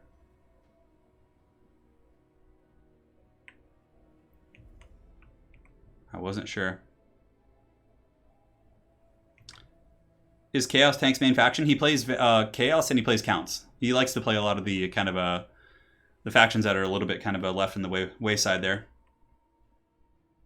Mortal, sounds good, man. Hopefully you enjoyed the event. It was a real good one. So for Tank's army, what do we have against the Rats? We have Marauders, a little bit of great weapon support, some Forsaken as well, double spawn, Kolek, Deathcaster, and 2 Manticores. Yeah, it's very much a rush build. It's just Blitz the Skaven. And if there is a matchup in which Forsaken are actually decent, I think it is against Skaven. They're incredibly quick. They just buzzsaw through Skaven Slaves with their 58 weapon strength, and their charge bonus is high, especially when the Frenzy's active. I'm really excited. Forsaken, Manticores, Kolek, Deathcaster. Oh, baby. Talk dirty. That is an awesome build. And now for the forces here of the Skaven, who shall be led by Happy Puppy. We have a front line of Skaven Slaves ready to be sacrificed to the Horn Rat, a massive core of Gutter Runner Slingers and Skaven Slave Slingers. Rat Ogres in the back. We have Lord Skrulk on foot, a Doom Wheel, and Ogre support with the Council Guard and some Clan Rat Spears. Certainly a decent army by both players. But my concern is that the Skaven Slaves will buckle very quickly to the Forsaken. Kolek, of course, will be a great answer against the Doom Wheels, and the 2 Manticores will probably be used to hunt down Lord Skrulk. That build that Tank brought is very, very nasty. I feel like I would struggle heavily to deal with that. Sometimes when I do play against Chaos, I really like to bring Ikit Claw on his Doom Wheel and bring Howling Warp Gale just to stop the Manticore spam from hunting down your characters. But yeah, we'll see how it goes. We will see how it goes. It's going to be a good battle, guys. Happy Puppy, Lord Skrulk with the Assassin, certainly very powerful. Lord Skrulk does have the Liber Bubonicus, which can do some massive poison damage, or not poison damage, but magic damage. Really, really good ability for sure. And yeah, looks like both players are ready. Tank, if he wins this, will be facing Dakden, and then Zyphos awaits atop his throne of Elven Skulls, perhaps. And of course, we have the players in reserves if they're still around, so we will see. And the battle will be underway here in a moment. The forces of Chaos stretched out into the sunset, trying to envelop the Skaven. A couple of Forsaken mixed in. I think he's got 2 in total, so I see 1 here, and I see 1 here as well. No, is that 3? No, those are Chaos Warriors with great weapons. So it looks like it's just going to be those guys. Yeah, the Skaven build may be crumped here. I don't know. Rat Ogres are quite good against these type of troops, but yeah, I'm a little bit concerned. I think the build isn't bad. I think it like the Ogres are good, the Slinger, like overlapping fire. Like that's something I really like about Happy Puppy's build actually, is that she has the Gutter Runner Slingers, which will be very, very good at wrecking the spawn. So the spawn will come in, the Gutter Runners can focus down the spawn. She'll need to make sure that the Rat Ogres and the Doom Wheels are shutting down the Forsaken. And if she can do all of that while avoiding the monsters, I think the Skaven could win this. They do also have the Council Guard as well, which of course are a very, very powerful piece. It's going to be micro-intensive, but I certainly believe. Tank says, no problem. I just need to put a line up and right-click as Chaos. Yeah. Yeah, Forsaken are bad. I've been using them. As a matter of fact, I used them earlier today. Which matchup was that? That was against the Empire. I was playing one of the players in the beginning of the stream. Yeah. I think having like 1 Forsaken again in certain matchups can be quite useful because they're really quick. You have almost 50 speed, you know? And they hit really hard, really good at buzzsawing through units, and also can intercept like Cav if they have to. Yeah, I still think they're a little bit janky, but yeah. Really, really cool models. I 100% agree. So the battle is underway here. I need some water. Anakin, I'm too weak. My voice is still actually a little bit raw from casting for 2 days in a row. Yeah, especially since my tongue is still suffering from the hot dog incident. But here comes the Forsaken, blitzing up the right flank, eyeing those clan rats hungrily. Their Chaos mutations await. Yeah, Forsaken are really fast. I mean, their speed is 48. I thought it was 48, 46 actually. But yeah, 65 weapon strength right now. That's pretty insane.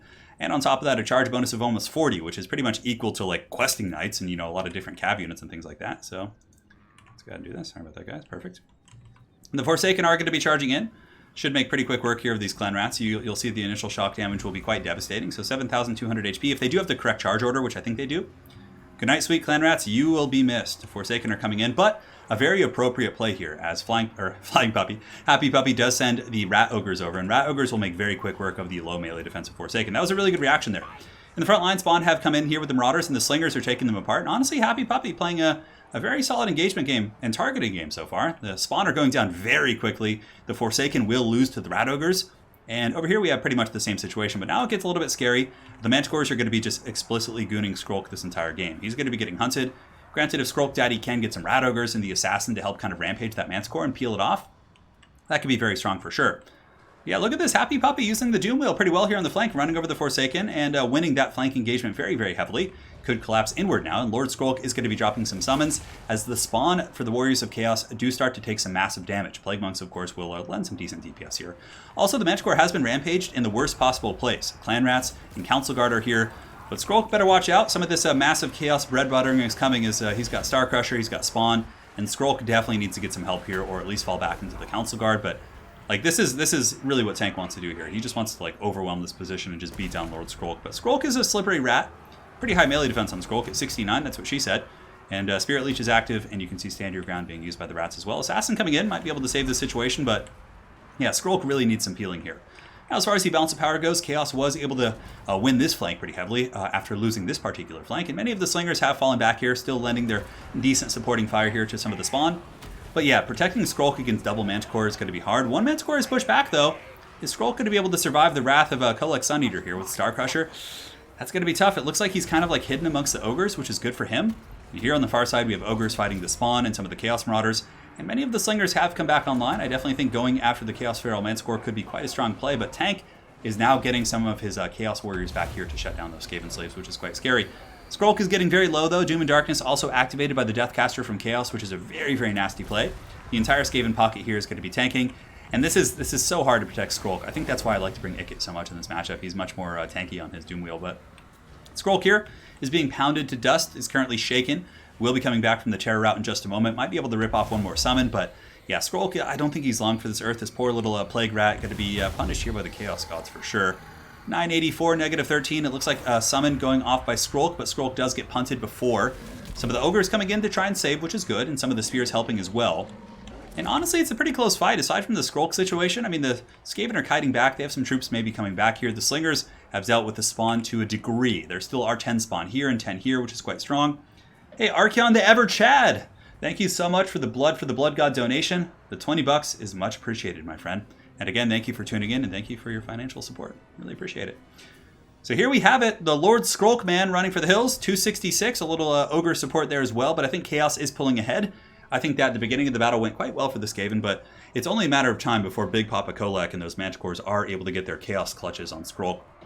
And now you can see the Skaven are really paying the price for it. Yeah, as that Manticore just chases him down. And Lord Skrulk is running for the hills. Chaos spawn just buzzsawing through the Skaven reinforcements. The Council Guard are going to be really solid. It's a shame that Skrulk couldn't have stayed near the Council Guard. At the very least, he would have gotten Guardian from them. The Doom Wheel's up to 32 kills, being spear leeched and chased down by the Chaos Sorcerer. I would imagine Tank is going to be getting some of his spawn and sending them out there as well. And Kolek is being attacked by the Assassin, which is certainly good. The Assassin would, of course, lose in a vacuum to Kolek, but if the Assassin can get some support from other things, it can do some good work. And looks like Kolek took a little bit of damage, but yeah, this poor little rat Assassin is not going to be able to survive Kolek and spawn beating on it.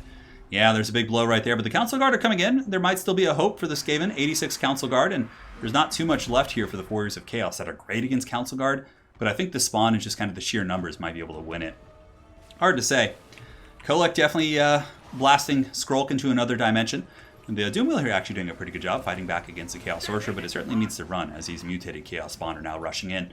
And for anyone who doesn't know, Spawn are indeed unbreakable, so these things are not going to be susceptible to any of the terror routes. And the Doom Wheel is now running for the hills, being chased down by a Manticore Spawn and a Chaos Sorcerer of Death. So is the Assassin still holding? It looks like he is. The Council Guard are in an okay engagement, but Lord of the Storm is going to be popped here. And Lord of the Storm hits very, very hard, especially against blob troops like Storm Vermin. And yeah, they get wrecked pretty bad, many of them being sent to the unfortunate place of Age of Sigmar, but they'll hold firm. And 66 models, the number of the beast, still fighting quite firm here with the Assassin support. And here the Doom Wheel is taken out, and I think that's going to be the beginning of the end for the Skaven. It was a really good game though, 6-7 minute game. You know, fairly close until Lord Skrulk was getting pounded by big old Kolek there. Certainly very tough to stop the Star Crusher and those spawn from really getting into your lines. And from here, it's basically just going to be cleanup as the Council Guard are the last element left here for the rats. And that is it. And that is it. Star Crusher is quite scary indeed. Yeah, you know what would have been really good with this Skaven build too would have been a Hell Pit Abomination. Like Hell Pit would have been able to fight the Manticores, push back the spawn, fight against the Kolek, go after the caster. Yeah, you know, maybe like a double Hell Pit build with like one Jezzail or something. I think could be pretty good. But honestly, like the build dealt with the Forsaken and Spawn pretty well. It just couldn't protect its characters was the big issue. Very well played. Very well played, Happy Puppy and Tank. That was a great game. That was a great game indeed. And there you have it, my friends. Battle is over. Now the last of the Council Guard will make their valiant stand against the forces of Chaos.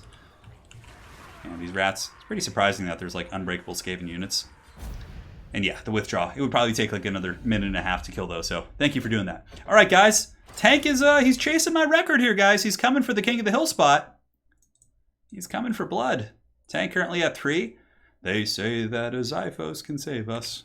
All right, so next up we have Dactyr, and then Xiphos to close out the regular list.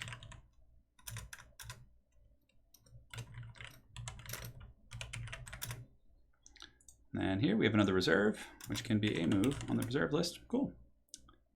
Very good indeed. The rats did get smashed. They did. But it was a really good game. I actually thought that the initial engagements for the Skaven were really solid.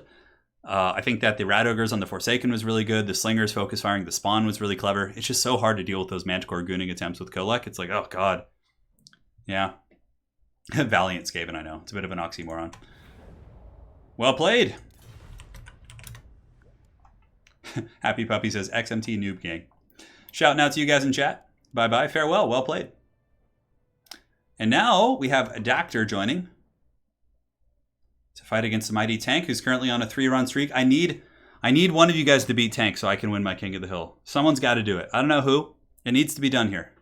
Let us not ask questions. Let us just accept it. Dactyr joins XMT Noob Gang. So apparently there's a couple new players from the XMT clan. Hey. So we'll put him on the Swamp of Terror. Nah, we'll do something else. The Crack of Karkin. It's not a bad map, actually. Anyone can join these. You just have to be in the Discord when I make the announcement. But aside from that, yeah, anyone can join. Yeah. Cool. All right, everything looks good to me. All right, solid, my friends. So let me go ahead and update the list of players joining. Let's take a look at the picks and bans here. We have Chaos and Wood Elf so far, but they haven't done their tri-picks yet. Tank, I would imagine, grabbing some water. A Skaven Blitz build with Death Frenzy. It could be good, Chaotic Blizzard, yeah. That's like a very off-meta thing, but maybe you bring like a Hell Pit, like 4 Rat Ogres, maybe some like Sensor Bearers with like Skaven Slaves and just like Death Frenzy them. That could be really scary for sure. Yeah, that was a good game. I mean, very well played, Pup. That was a solid one. So we have, he's going full fan service. He's banning Chaos and picking Bretonnia. So we have Bretonnia versus Vampire Counts now, which I feel like Tank is going to be pretty well equipped for this. I do think Bretonnia can win this matchup. But Tank is like one of the best Vampire Count players in the entire community, so it's going to be tough, especially if he is indeed from the noob gang, as he says. Yes. Well, Zyphos, you'll be here soon to represent your glorious clan as well, I'm sure.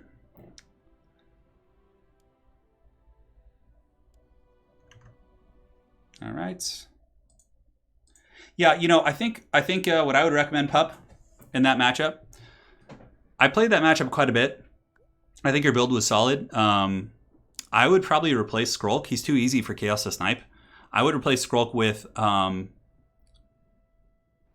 Ikit Claw and his Doom Wheel. So then you get him in the Doom Wheel and you bring no spells on Ikit or abilities and you just get Howling Warp Gale only. It allows you to lock down the Mage Cores and get away in like very clutch situations. And then from there you get a Plague Priest for your other caster. And you can put it on a Furnace as well. And then maybe find a way to get like one Hell Pit Abomination in there. And then I think you would be pretty well equipped to deal with a build like what Tank brought against you. Yeah. So we'll see. The Crack of Karkin is the map. The Mighty Tank versus Dactor here. For Bretonnia, I mean, there's a number of ways to play it. I'm curious. Maybe he'll go for like a Mass Air Force, like with a bunch of Royal Hippos and things like that. Is what a picture of me? Yeah. The thumbnail of the stream, yes, that is my face. I just had the glasses on in that picture, yeah. Zyphos shall avenge the younglings. We didn't have too many younglings today, though, honestly. A couple of younglings, but these are younglings who like can put up a fight for sure. They're no mere younglings. If you guys are enjoying the stream, do drop a like. It does help me out quite a bit. I have my double monitor now. I feel so high tech, like I can read chat while I stream. What is this witchcraft?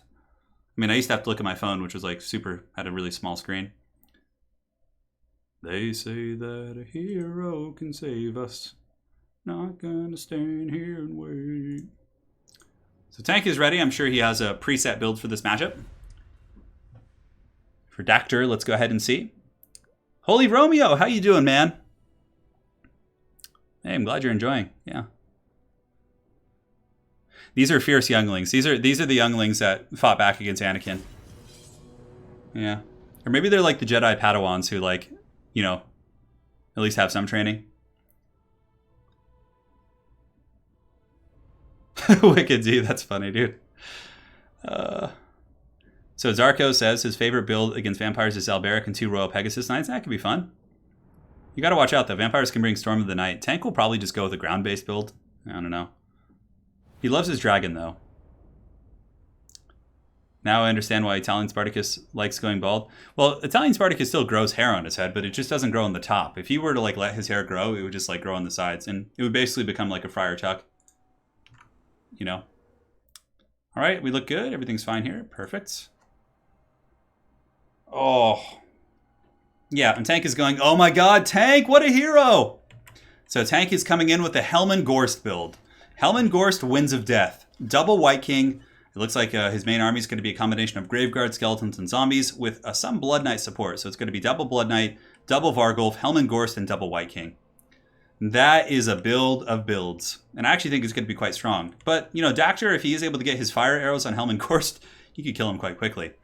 So for Dactor, he's got Peasants, he's got the Holy Wardens, he's got a combination of Men-at-Arms with Knights of the Lion-Hearted, and Questing Knights supporting on the flank. Fey Enchantress is super good against this build as well. So both players do have a Mortis Engine. He's got Gotrek and a Grail Relic, and that is pretty much it. Yeah. I honestly think a Friar Tuck would have been way funnier than the Goblin face. Had we gotten like Friar Tuck with... So if he goes Friar Tuck and like wears like a Battle Pilgrim attire, I think that would have been like the most glorious thing ever. But again, Friar Tuck requires more commitment. And I don't blame him for not wanting to do that. Like mullets at least are like funny, but Friar Tucks are just like, people look at you just like, what? What are you doing? You know? Yeah. Honestly, the Gorst here might not be bad, you know? We'll see. I mean, the archers are a super good answer against Gorst, but there's a ton of other threats as well, like the Vargulfs. Tank is going to be doing everything he can to shut down those peasant archers, 100%. Gorst is going to do well. He brought Winds of Death. Oh my god, are we going to see a Winds of Death down this archer line? Oh man. Tank, he's doing it. I think what we might do for future Everchosens is we'll have, I'll be Felix Jaeger. I'll dress up like Felix from Gotrek and Felix, and he'll be Gotrek. Like, he'll get a mohawk, a fake mohawk, and like dye his beard orange. Yeah. I think we'll do that eventually. I don't know. Or maybe the Ever mullet becomes a tradition. Who knows? Hopefully not. So, double Blood Knights. Blood Knights certainly up to the task of fighting the elite Bretonnian Knights. Questing Knights will perform pretty well against Blood Knights, so they have good AP. So certainly can trade pretty well there. Helman Gorst in campaign does give poison to his entire army, but not in multiplayer. You can see he's not giving poison. That would be pretty OP if Helman Gorst actually gave poison. If Helman Gorst got an aura that gives poison in like 40 meters, that could actually be pretty good. But the fire arrows are now shooting at the Vargulfs. Vargulfs are basically just going to blitz him through the front. He needs to use his Knights of the Realm to countercharge them. And Helman Gorst is hiding amongst his people. You can see he's rolling with his brothers pulling that cart. Yeah. The fire arrow is shooting, but honestly, he needs to get some Knights to run interference here. If he just lets the Vargulfs into his archer line, that could be very punishing. He's going to be using Questing Knights. They're not going to be super good against Vargulfs, but it does at least force Tank back, which is a good thing. So we'll see if Dactyr does have the micro to play around with Tank in the cav fight. He needs to pull back his Questing Knights. Yeah, he pulls him back. That's good play right there. Solid play here from Bretonnia.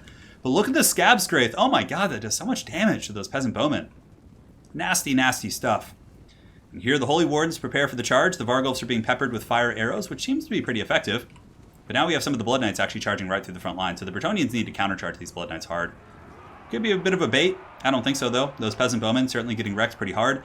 And if there is no Peasant Bowman, there's not going to be anything to kill Helman Gorst. And with Helman Gorst being alive, he'll easily win the infantry fight by Mortis engine draining all of these different troops down. Yeah. So we'll see how that goes. Anyways, the battle is underway here. You can see the Questing Knights in the back are going to be slamming and dropping the base. A Chalice of Potions right here would be absolutely disgusting on top of the Sternsmen and this Vampire Count blob. And the Peasant Archers, for the most part, have gotten back. 2 of them are online, so shooting at Helman Gorst, I think, should be the priority. The Vargulfs, of course, are a threat, but Helman Gorst is going to be draining all of these Bretonnian troops, and that is going to be very, very nasty. It looks like we do have a big overcasted Von Hells right here, and no Winds of Death. There's not really too many good targets for it, to be honest, so I don't think we're going to see too much Winds of Death action. There are some Blood Knights in the back still cutting through the Peasant Archers. I think these Bretonnian Knights, these Questing Knights, need to come over here and quest all over the faces here of these Blood Knights, but it does not look like they're going to. Balance bar is pretty even. The Bretonnian charges in the back were good and functional for sure, but the Mortis engine draining is really going to start adding up. Granted, the Fey Enchantress is also draining right back, but the Fey Enchantress is getting gorilla pounded by those 2 Vargulfs, so really got to watch out for that. We have these Blood Knights are just kind of running free in the back. Something needs to deal with them. Just send 1 Knight back there, but I guess both players are just so balls deep in this melee fight here that they don't really care about the other stuff going on. So Gotrek here. Oh, a Chalice of Potions nuke! It did so much damage that it just froze my game for a second. Hot damn, that was good. But oh no, Winds of Death coming in from Tank. The Bretonnians need to scatter. Oh god, Winds of Death. And it tears through those Bretonnians. Granted, it was just men-at-arms. The Knights were able to get away. So both players just trading kind of tit for tat, as they say, in that trade. And some of the Peasant Archers have come back online, going after the Blood Knights here. And I think some of the Bretonnian Knights need to get back there. But honestly, the Fey Enchantress blob might be winning this. Knights of the Lionhearted pushing in. White King has gotten beaten down very heavily by Gotrek. But is the Fey Enchantress still alive? Is she? Where'd she go? Yeah, she's still alive. She's actually falling back to go after the Blood Knights here. And it looks like some of the brave Questing Knights of Bretonnia have come back here to push onto Tank's Blood Knights, which should defeat them, especially with Fey Enchantress nearby. Yeah, you can see the Blood Knights here are going to be taking some heavy damage, but the Fey Enchantress also taking a bit of work. But those Blood Knights should be down for the count. And now the Peasant Archers are back online. It looks like the Bretonnian pocket is starting to waver. Granted, there is a Grail Relic here, which will be giving the Spearmen and these other troops a very, very good kind of fighting position. And the Bretonnian Knights have fallen back. Tank very much forced into a Death Star, though, which is fine. He's got 2 Vargulfs. He's got Helman Gorst. Yeah, Gorst needs to start getting shot by these Peasant Archers. If that doesn't happen, like, this game's just over. And he has enough Peasant Archers to kill Gorst. I mean, he has 1 here and 1 here, which probably would be enough to really wear down the Gorst man. So they need to shoot him. Otherwise, that Mortis Engine effect is just going to be too punishing. And look at that. Even just like a couple tickling arrows from those fire peasants are... It like does brutal damage here against Helm and Gorst. Scab Scraith going down did not do too much damage here. Enchantress coming in to fight in this blob once again. And Gotrek is in the pits fighting against the White Kings, but it looks like he is probably going to be losing that fight because I think there were 2 White Kings on him, yeah, initially. And unfortunately for Bretonnia, the Enchantress does charge in to fight here, and she gets a little bit beat up here by the Vargulf. And yeah, Faye is falling back. Bretonnia is playing a really good game, honestly. Like, had Dactyr, and he's playing against, like I said, one of the best Vampire Count players out there, but had he gotten his Peasant Archers protected a little bit more efficiently, I think that he would have had enough, Daka to bring down Helm and Gorst. But right now, he's playing into Helm and Gorst's game because Gorst is just draining everything. And Gorst is up to 180 kills on Helm and Gorst. Hot damn! Now, most of those kills were from the Winds of Death into the Men-at-Arms, but it's still an accomplishment. Gorst deserves some sort of a prize for that glorious feat. Chalice of Potions going down once again, and I think Gotrek is probably slain. I think the 2 White Kings were able to take him out. Chalice of Potions doing some brutal damage for sure, but it's a true respected blob. I know. Gorst, you get a pass for blobbing if you pick Helm and Gorst. But yeah, I mean, all Tank really has are single entities, but again, had Helm and Gorst been taken out, which could have been very, very doable with the Peasant Archers early on, I think that the Vampires would have lost this game. But Helm and Gorst lived. He claimed victory, and Tank was able to pull out a glorious Gorst victory. Over 200 kills on Helm and Gorst. The Dactyr played a really good game. For someone who says that he's new to the game or newer, that was a really good performance, man. So your cap play was solid, your micro was good. Well played, Dactyr. But the mighty Tank is an indomitable foe indeed, and we'll see if Xiphos can take him out. All right, there you have it. The Gorst Man. Tank is up to 4 whopping victories here.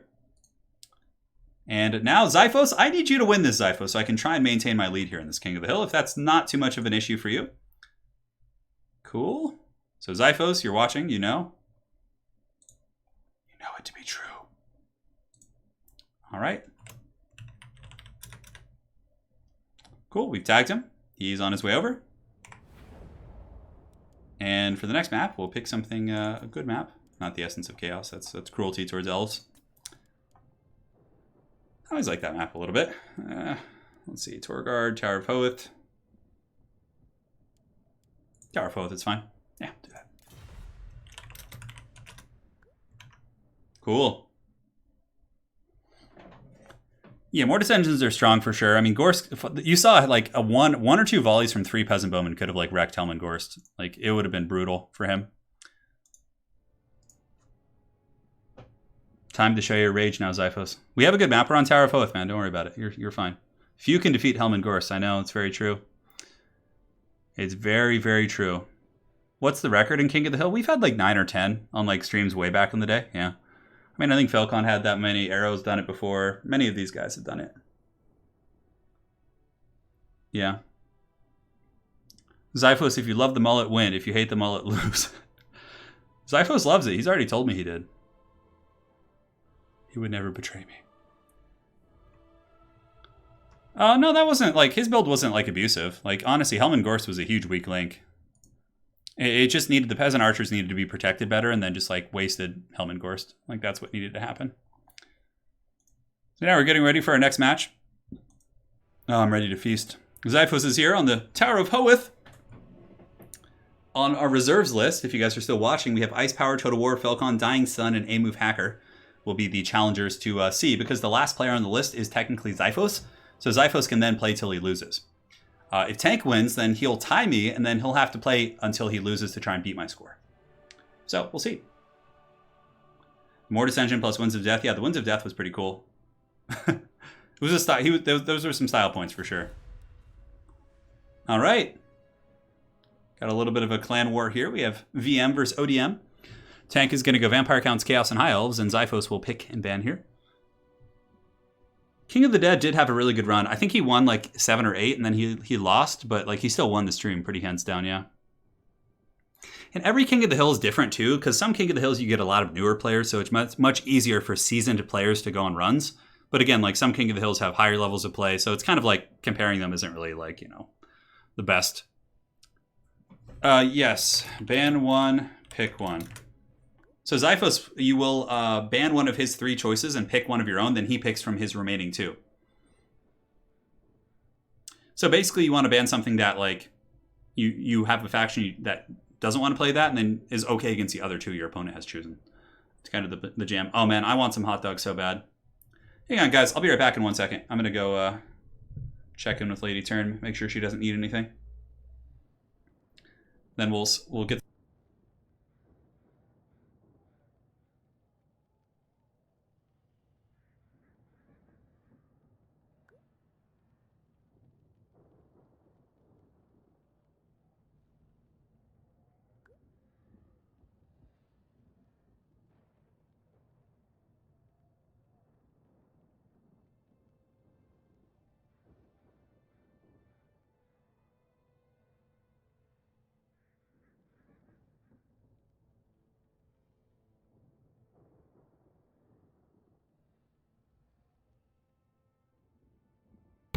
Oh man, I come back to a Wood Elves versus High Elf matchup. That's pretty crazy. Yeah, Doctor, you played a really good game, honestly. Your micro was good, Doctor. It's just the Peasant Archers, like, you needed to peel those Blood Knights off earlier. Like, pull a couple Questing Knights back from the main engagement, peel all of his Blood Knights with your Fey Enchantress and your superior cab numbers, and then from there, your Peasant Archers would have been able to just wreck Helm and Gorst. Yeah. You played a really good game, man. It was actually close. He only had his big boys left, really. All right. We're going strong, lads. We're going strong. Oh. Stretching out the old hands here. Yeah, I don't know how Xiphos is going to play this, honestly. I feel like High Elves have a pretty good matchup here. Silver and Guard should be pretty good. Silver and Guard against Dryads, yeah, that's really good, actually. Man, Dryads do magic damage, and they have, like, high armor and magic res. Oof. I think Xiphos will play like a pick-apart game. He'll probably use like Waystalkers and a Glade Lord or some combination of that and try and use Way Watchers. I think Xiphos is going to go to like his old school Wood Elf play here. So we'll see, man. We'll see. Tree blob in the woods, calling it. Oh my god, Xiphos, please no. Put on the glasses to stop the blinding light from this big light here. Yeah. Yeah, I don't know. We'll see. Tank, Xiphos. Xiphos has spelled his name wrong, apparently. Jihos? It's like almost like a... Yeah, I don't know what's going on with the name there. We're doing it, guys. Tower of Hoth is a High Elf map, so Tank will be having the home court advantage, it would appear. Yeah, all's good. All's good. So let's go ahead and switch back to the lobby so you guys can see the whole face here. There we go. Perfect. That's a war mullet hammer. Jesus. Tree blob in the woods. I hope not. Those are like my least favorite games to cast. But, you know, it is viable, actually, against High Elves, perhaps. And some people in chat were actually asking about, yeah, potential builds that could, like, you know, be low micro, so maybe he will. Only the explosion is missing, I know. Yeah, the glasses and the mullet, I know. Well, those are actually, I think there's Lady Turin's glasses, but they're kind of like work either way. Thank you, Axton. I'm glad you like it. I'm glad you find it stunning. I'm going to go on a run after this or after I eat, and then I'm just going to let it flow in the air. Yeah, Joe Dirt. I'm Joe Dirte. Just add the E at the end to seem classy. Thank you guys all for joining today, by the way. This has been a lot of fun. If you guys aren't subscribed to the channel, make sure to do so. You get those notifications. I know a lot of people don't get stream notifications, and I've often found that many of them aren't subscribed. It's an easy thing to forget. I've like watched channels for like 2 years and just not been subscribed, and I'm like, oh, I should probably do that so I can like see the new videos. I'll get one of those tank tops. Yeah, I'll get one of them from Target, and I'll wear it on stream. That'd be fun. I look like Gunther. Yeah, that's fun. All right, guys, the battle is almost underway. All Wild Riders, Elfarim. No, Wild Riders against High Elves, probably bringing like maybe 1 or 2 for like battlefield control is fine, but going all in against like Princes and Silverhelms, like not going to be great. I would imagine Tank will go for a rush, like Dragon Princes, like heavy cav, and just trying to like overwhelm Xiphos. Although Xiphos can then camp in the trees, so which would own the cav play. Yeah, we'll see. Dirte, yeah. Yeah, Gunther, that is indeed a blast from the past, my friend. God, I'm so ready to feast. You guys have no idea. I always eat too little before these streams. Like in the morning, I'll have like half a bowl of oatmeal, and then I'm just like, Anakin, I'm too weak. I will give a like for a dwarf video. Sounds good, man. Yeah, I got to get back to playing dwarves. They were actually one of my main tournament factions for a long time. But the meta's changed for them quite a bit. I got to relearn them. Gyrocopters are all the hotness right now for the dwarves. The main Dean.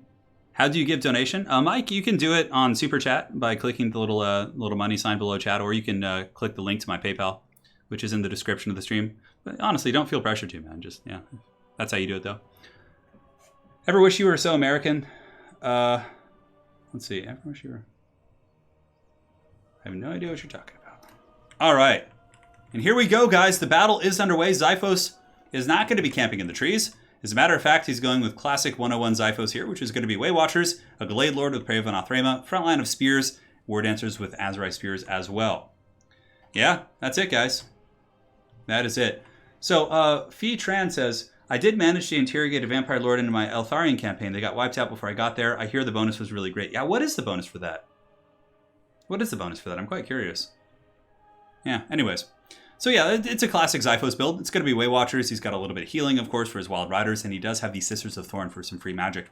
Now for Tank is going to be going for an anti-missile build, and it looks like he's going with a ton of Lothern Sea Guard. In the secondary, he's got Archers, and in the back, he has more Archers. He has a Deathcaster, a Mage, a Spirit Leecher, actually, and Teclis is going to be here with Regrowth, Nets of Amnichok, and Enfeebling Foe. And aside from that, he's got triple Dragon Princes, Reaver support, and yeah, this is like a perfect army to fight Xiphos for sure. Like Lothern Sea Guard are shielded, Silver Shields, and the Cav are going to be pressing in, so it's going to be like a slow push. But yeah, we'll see.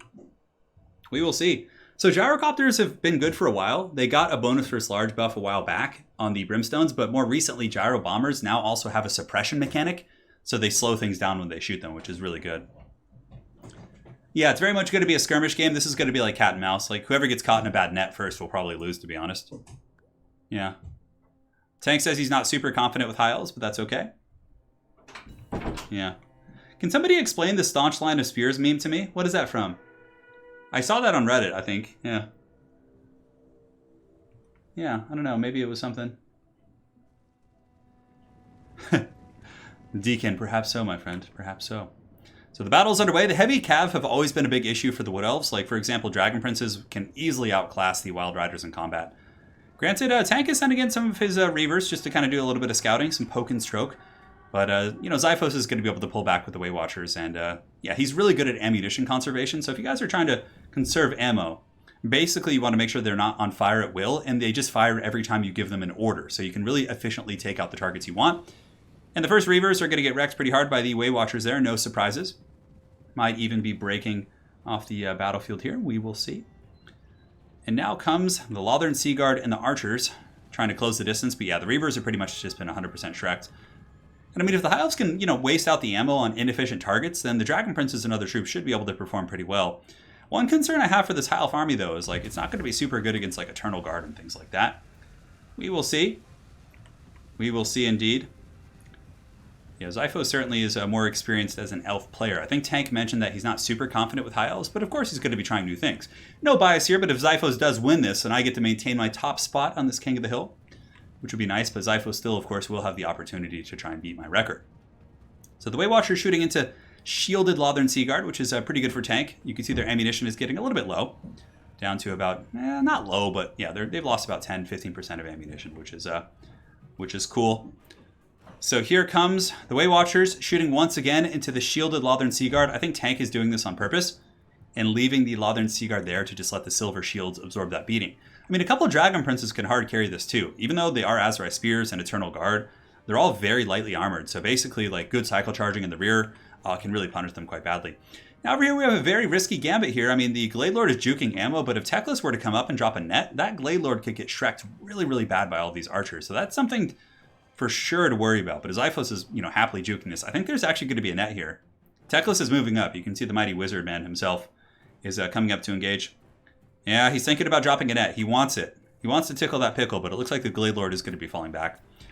So here we have an Awakening of the Wood going down. I don't know if that was worth the Winds of Magic. Did not do that much damage. And the Way Watcher's just kiting back happily. Tank just doing a slow push. He's trying to waste all the ammo, like we were saying, on the Silver Shielded Lothern Sea Guard. So then his Dragon Princes can basically just run amok in the late game. And yeah, Silver Shield is 55% block chance, I believe, if we take a look. So just imagine if they didn't have those Silver Shields, how much damage they would take from the Way Watchers. Yeah, 55% chance to block small arms fire. So it doesn't block against like Ushapti Grapos and different things like that, but I mean, he's getting ammo low. You know, he's doing his thing. He's just kind of slow pushing with the Lothern Seaguard, and it seems to be kind of functional. Balance of power is pretty even at this point. No one's really taken lethal damage or anything. And, you know, Wood Elves are tough to catch, but one of the most precious resources they have is the ammunition on the Way Watchers at this point. They're very expensive for sure. Very, very expensive. So Tank's just doing a slow push. A little bit of damage has gone down on Xiphos' Glade Lord, and now you can see the Way Watchers are going to be unleashing some hellish salvos here into the Lothern Seaguard. But the Dragon Princes wait atop their throne of skulls. We have 3 of them here in the back who are just licking their chops, waiting to get into engagements here. And now some of the High Elf Archers are shooting into the Spellslinger of Life, but I think Xiphos is going to be able to juke most of that. Very much a skirmish-heavy game here. It could have been a rush as well. Many High Elf players will do rushes with like Dragon Princes and like 4 Silver Helms and just go crazy with that, which can work pretty well. Honestly, a multitude of styles can work against this, but yeah, this is one way to do it. So archers, and archers in the back are more or less healthy with the exception of one of them. The Lothern Seaguard are still holding firm. Just kind of pushing up, and Xiphos is being forced back a little bit. Looks like some of his sisters did take some damage. I'm surprised we haven't seen any net play also from Teclis. I feel like he could have come up and gotten like a really good net on something and maybe focus with his archers. But now Xiphos is going to be scooting his Eternal Guard forward, and he's going to be pushing back against the Elven Advance, or the High Elf Advance, I should say.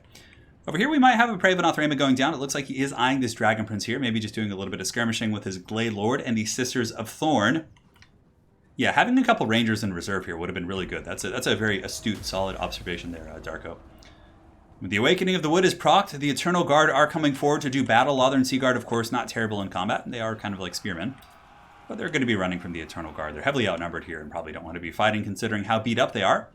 And we haven't really seen the Dragon Princes be activated yet too heavily. It looks like there might be a bit of a frontal slam jam, space jam right here as they go into the side of the spears. But Xiphos with a really good brace. Man, great micro. He basically stops the spearmen from moving, and he braced there to make sure that the charge bonus wouldn't come into effect. And some of the Way Watchers do unleash a volley here on the Princes, but they don't do too much devastating damage. And on the flank, we do have the Dragon Princes being kited. Man, the Praevenoth Rayma is so good. So he basically catches the Dragon Princes here in a prey. He gets massive Overwatch fire here from the Way Watchers. And also, while they're still snared, they're going to be charged here by the glorious War Dancers with Azrai Spears. So these ladies are quite pissed off. They advance at large, and then he pins them in the back with a masterful charge right there, coming in with the Sisters of Thorn. And he basically just deletes a Dragon Prince unit for the cost of a little bit of ammo and, of course, a Praevenoth Rayma. Awakening of the Wood being used, but now Tank is putting his foot to the pedal here as he does get on the Way Watchers with his Dragon Princes, knowing Praevenoth Rayma is off cooldown. And also on the far side, guys, Xiphos was Tank was able to actually take out a full health group of Wild Riders using his Dragon Princes.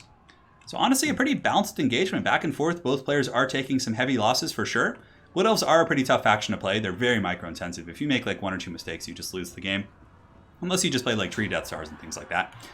But yeah, both players trading. Here, these Dragon Princes are pretty much 100% crumped. The other Princes are down for the count too, and Xiphos is rapidly pulling ahead in this game. Now, Tank did get a couple decent engagements here, but you can see he just has 3 archers being chased back by a single spear unit, which really is not good for him. But if the Princes were able to get into the back line and start really shrekking these Way Watchers, that could be very strong. But Xiphos does have some War Dancers back there with the Azrai Spears, Eternal Guard nearby, and I would imagine Praevenoth Rayma will be coming off cooldown relatively soon. So Balance of Power is still coming back into the favor of Xiphos, but, you know, the Princes have gotten back here. The Curse of Onrare is going to be slowing those bad boys down, and now the Dragon Princes are going to be running amok in the back line. The slow is good and everything, but 59 speed is still enough to really cause some problems. And yeah, honestly, this is how the High Elves get back in the game. If these Princes can take out the Way Watchers, that's pretty huge. But here we do have the Eternal Guard, Azrai Spears, and also the Sisters of Thorn are going to be sacrificed basically just to block up the Dragon Princes. They would, of course, lose that fight, but this is good to get in there and muck them up. And yeah, honestly, with the Spears collapsing now, these Dragon Princes are pretty much going to be down for the count. In the back, Tank is doing the best he can to try and get his archers with the crossfire, and wear down some of these troops, and pulling the Dragon Princes back here to hammer them down is also a good play. Teclis doesn't seem like he's done too much this game. I don't think we've seen any really good nets or Spirit Leeches or anything like that. Maybe a couple Spirit Leeches, but Teclis definitely needed to get some good nets a little bit earlier on, maybe. Dragon Princes in the back, of course, holding because they're very tanky, but the Eternal Guard have great AP and anti-large, so that's going to be really tough to deal with. Xiphos running a little bit sparse on ammo. Most of his Way Watchers are at about 15 to 30% across the board here. And it seems like the High Elf Archers are actually kind of stabilizing the back line as the remnants of the Dragon Princes do some cleanup here. But the War Dancers with Azrai Spears are very quick. These ladies are pissed off, and they got 46 speed and should be able to make mincemeat here of these Lothern Seaguard. And honestly, sending Princes to peel them isn't really going to be a good play. So here you can see Tank is pulling these Eternal Guard apart, getting a lot of good crossfire with his archers. He is a little bit behind on the balance of power, and the Dragon Princes are really just kind of sitting still and fighting to the end there. But in the back, we have some Reavers coming back. But yeah, these War Dancers are really just going to be incredibly nasty. Look at them charging in here. And yeah, they're much better in combat than Lothern Seaguard. Lothern Seaguard aren't bad, but yeah, they're not going to be hanging up to these bare naked ladies here. So here they come, not taking any casualties at all. The Azrai Spears doing some work, even though they are anti-large. They still do have 30 melee attack and some decent damage output, so certainly not bad. But the High Elves are able to get rid of the Lothern Seaguard in the back. They do also have some Dragon Princes who've come back. It looks like 2 of them, but I think it's only a matter of time before Xiphos wins this. He's got his Way Watchers still with a little bit of ammo. He's got a lot of Eternal Guard, who I think can grind out this battle pretty effectively, and I don't see Teclis hard carrying. He doesn't have Fiery Convocation either, so there's not really any witchcraft he could pull here. Because otherwise, maybe you could do like a net and a Fiery Convocation. It's a pretty cool combo from Teclis that basically can delete anything that you're really looking for here. So here, oh no, this is the beginning of the end. The Way Watchers have a volley. Good night, sweet Teclis. You will be missed. We'll see you in Age of Sigmar, which is actually a thing because Teclis is in Age of Sigmar. Rest his soul. Teclis here, Prey of Anathrema has locked them down. The Way Watchers are a little bit low on ammo, but still is going to be enough. And that is going to be army losses for the forces of the High Elves. So there you have it, my friends. Xiphos has dethroned the king and protected my honor. So now let's go ahead and update this. Xiphos will be taking over here. And Xiphos will now play people from the list. So Ice Power Total War, if you are still here, you are up. Let me go ahead and tag you in the King of the Hill list.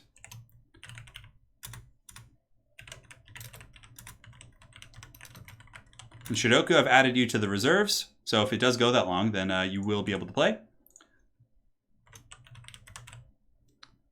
So we'll get Ice Power Total War. If he's not here, we'll move on to the next person here on the list. And let's go ahead and pick a different map. Where did Xiphos go? No, Xiphos, you're still here. Where are you going, man? Where are you going? Xiphos should be back. Don't worry, guys. Unless he has to go for some reason. I don't necessarily win because Xiphos gets to play till he loses to try and beat the score. Otherwise, it would just be the last person would never have a chance and it'd be silly. So we'll do Desert's Bounty. Yeah, we'll do a desert map. And Xiphos.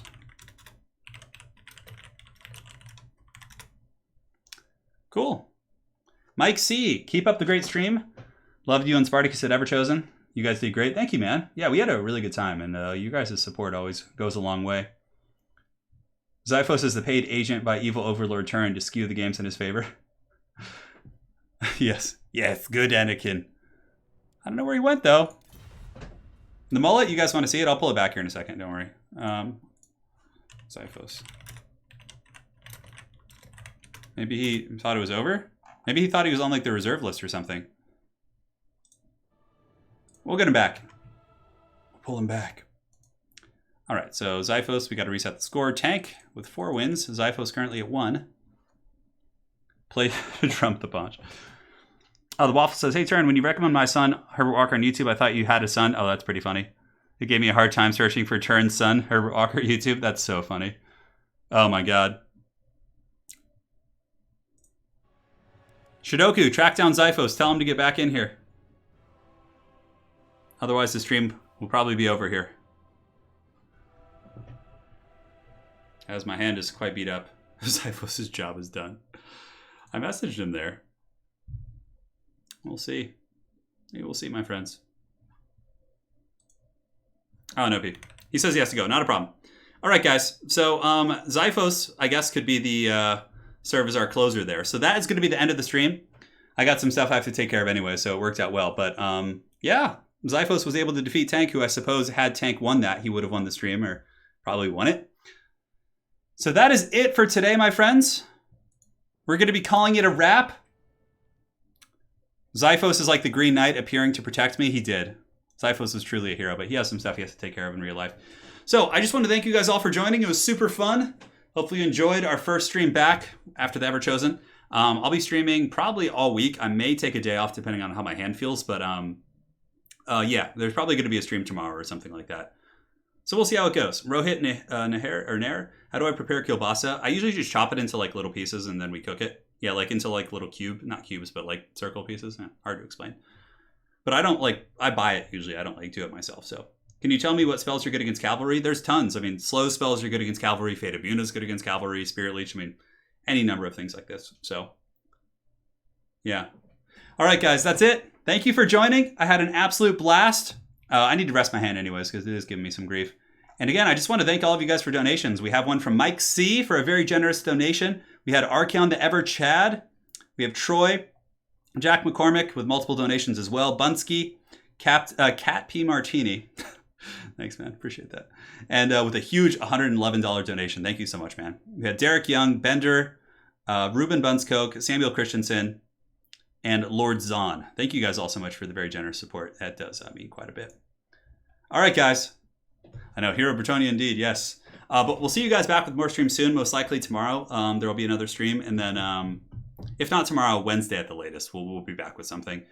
I'm going to be also maybe starting a streaming campaign. I think I'm going to be doing a dwarf campaign because dwarves, apparently it's super hard now with the new green skin. So I kind of want to see how hard that is on Legendary. All right, guys. Thank you all for joining. It was an absolute blast. We'll be back with more King of the Hill soon. And yeah, I think that's it. I'm going to go feast. And thank you guys for joining. Cheers.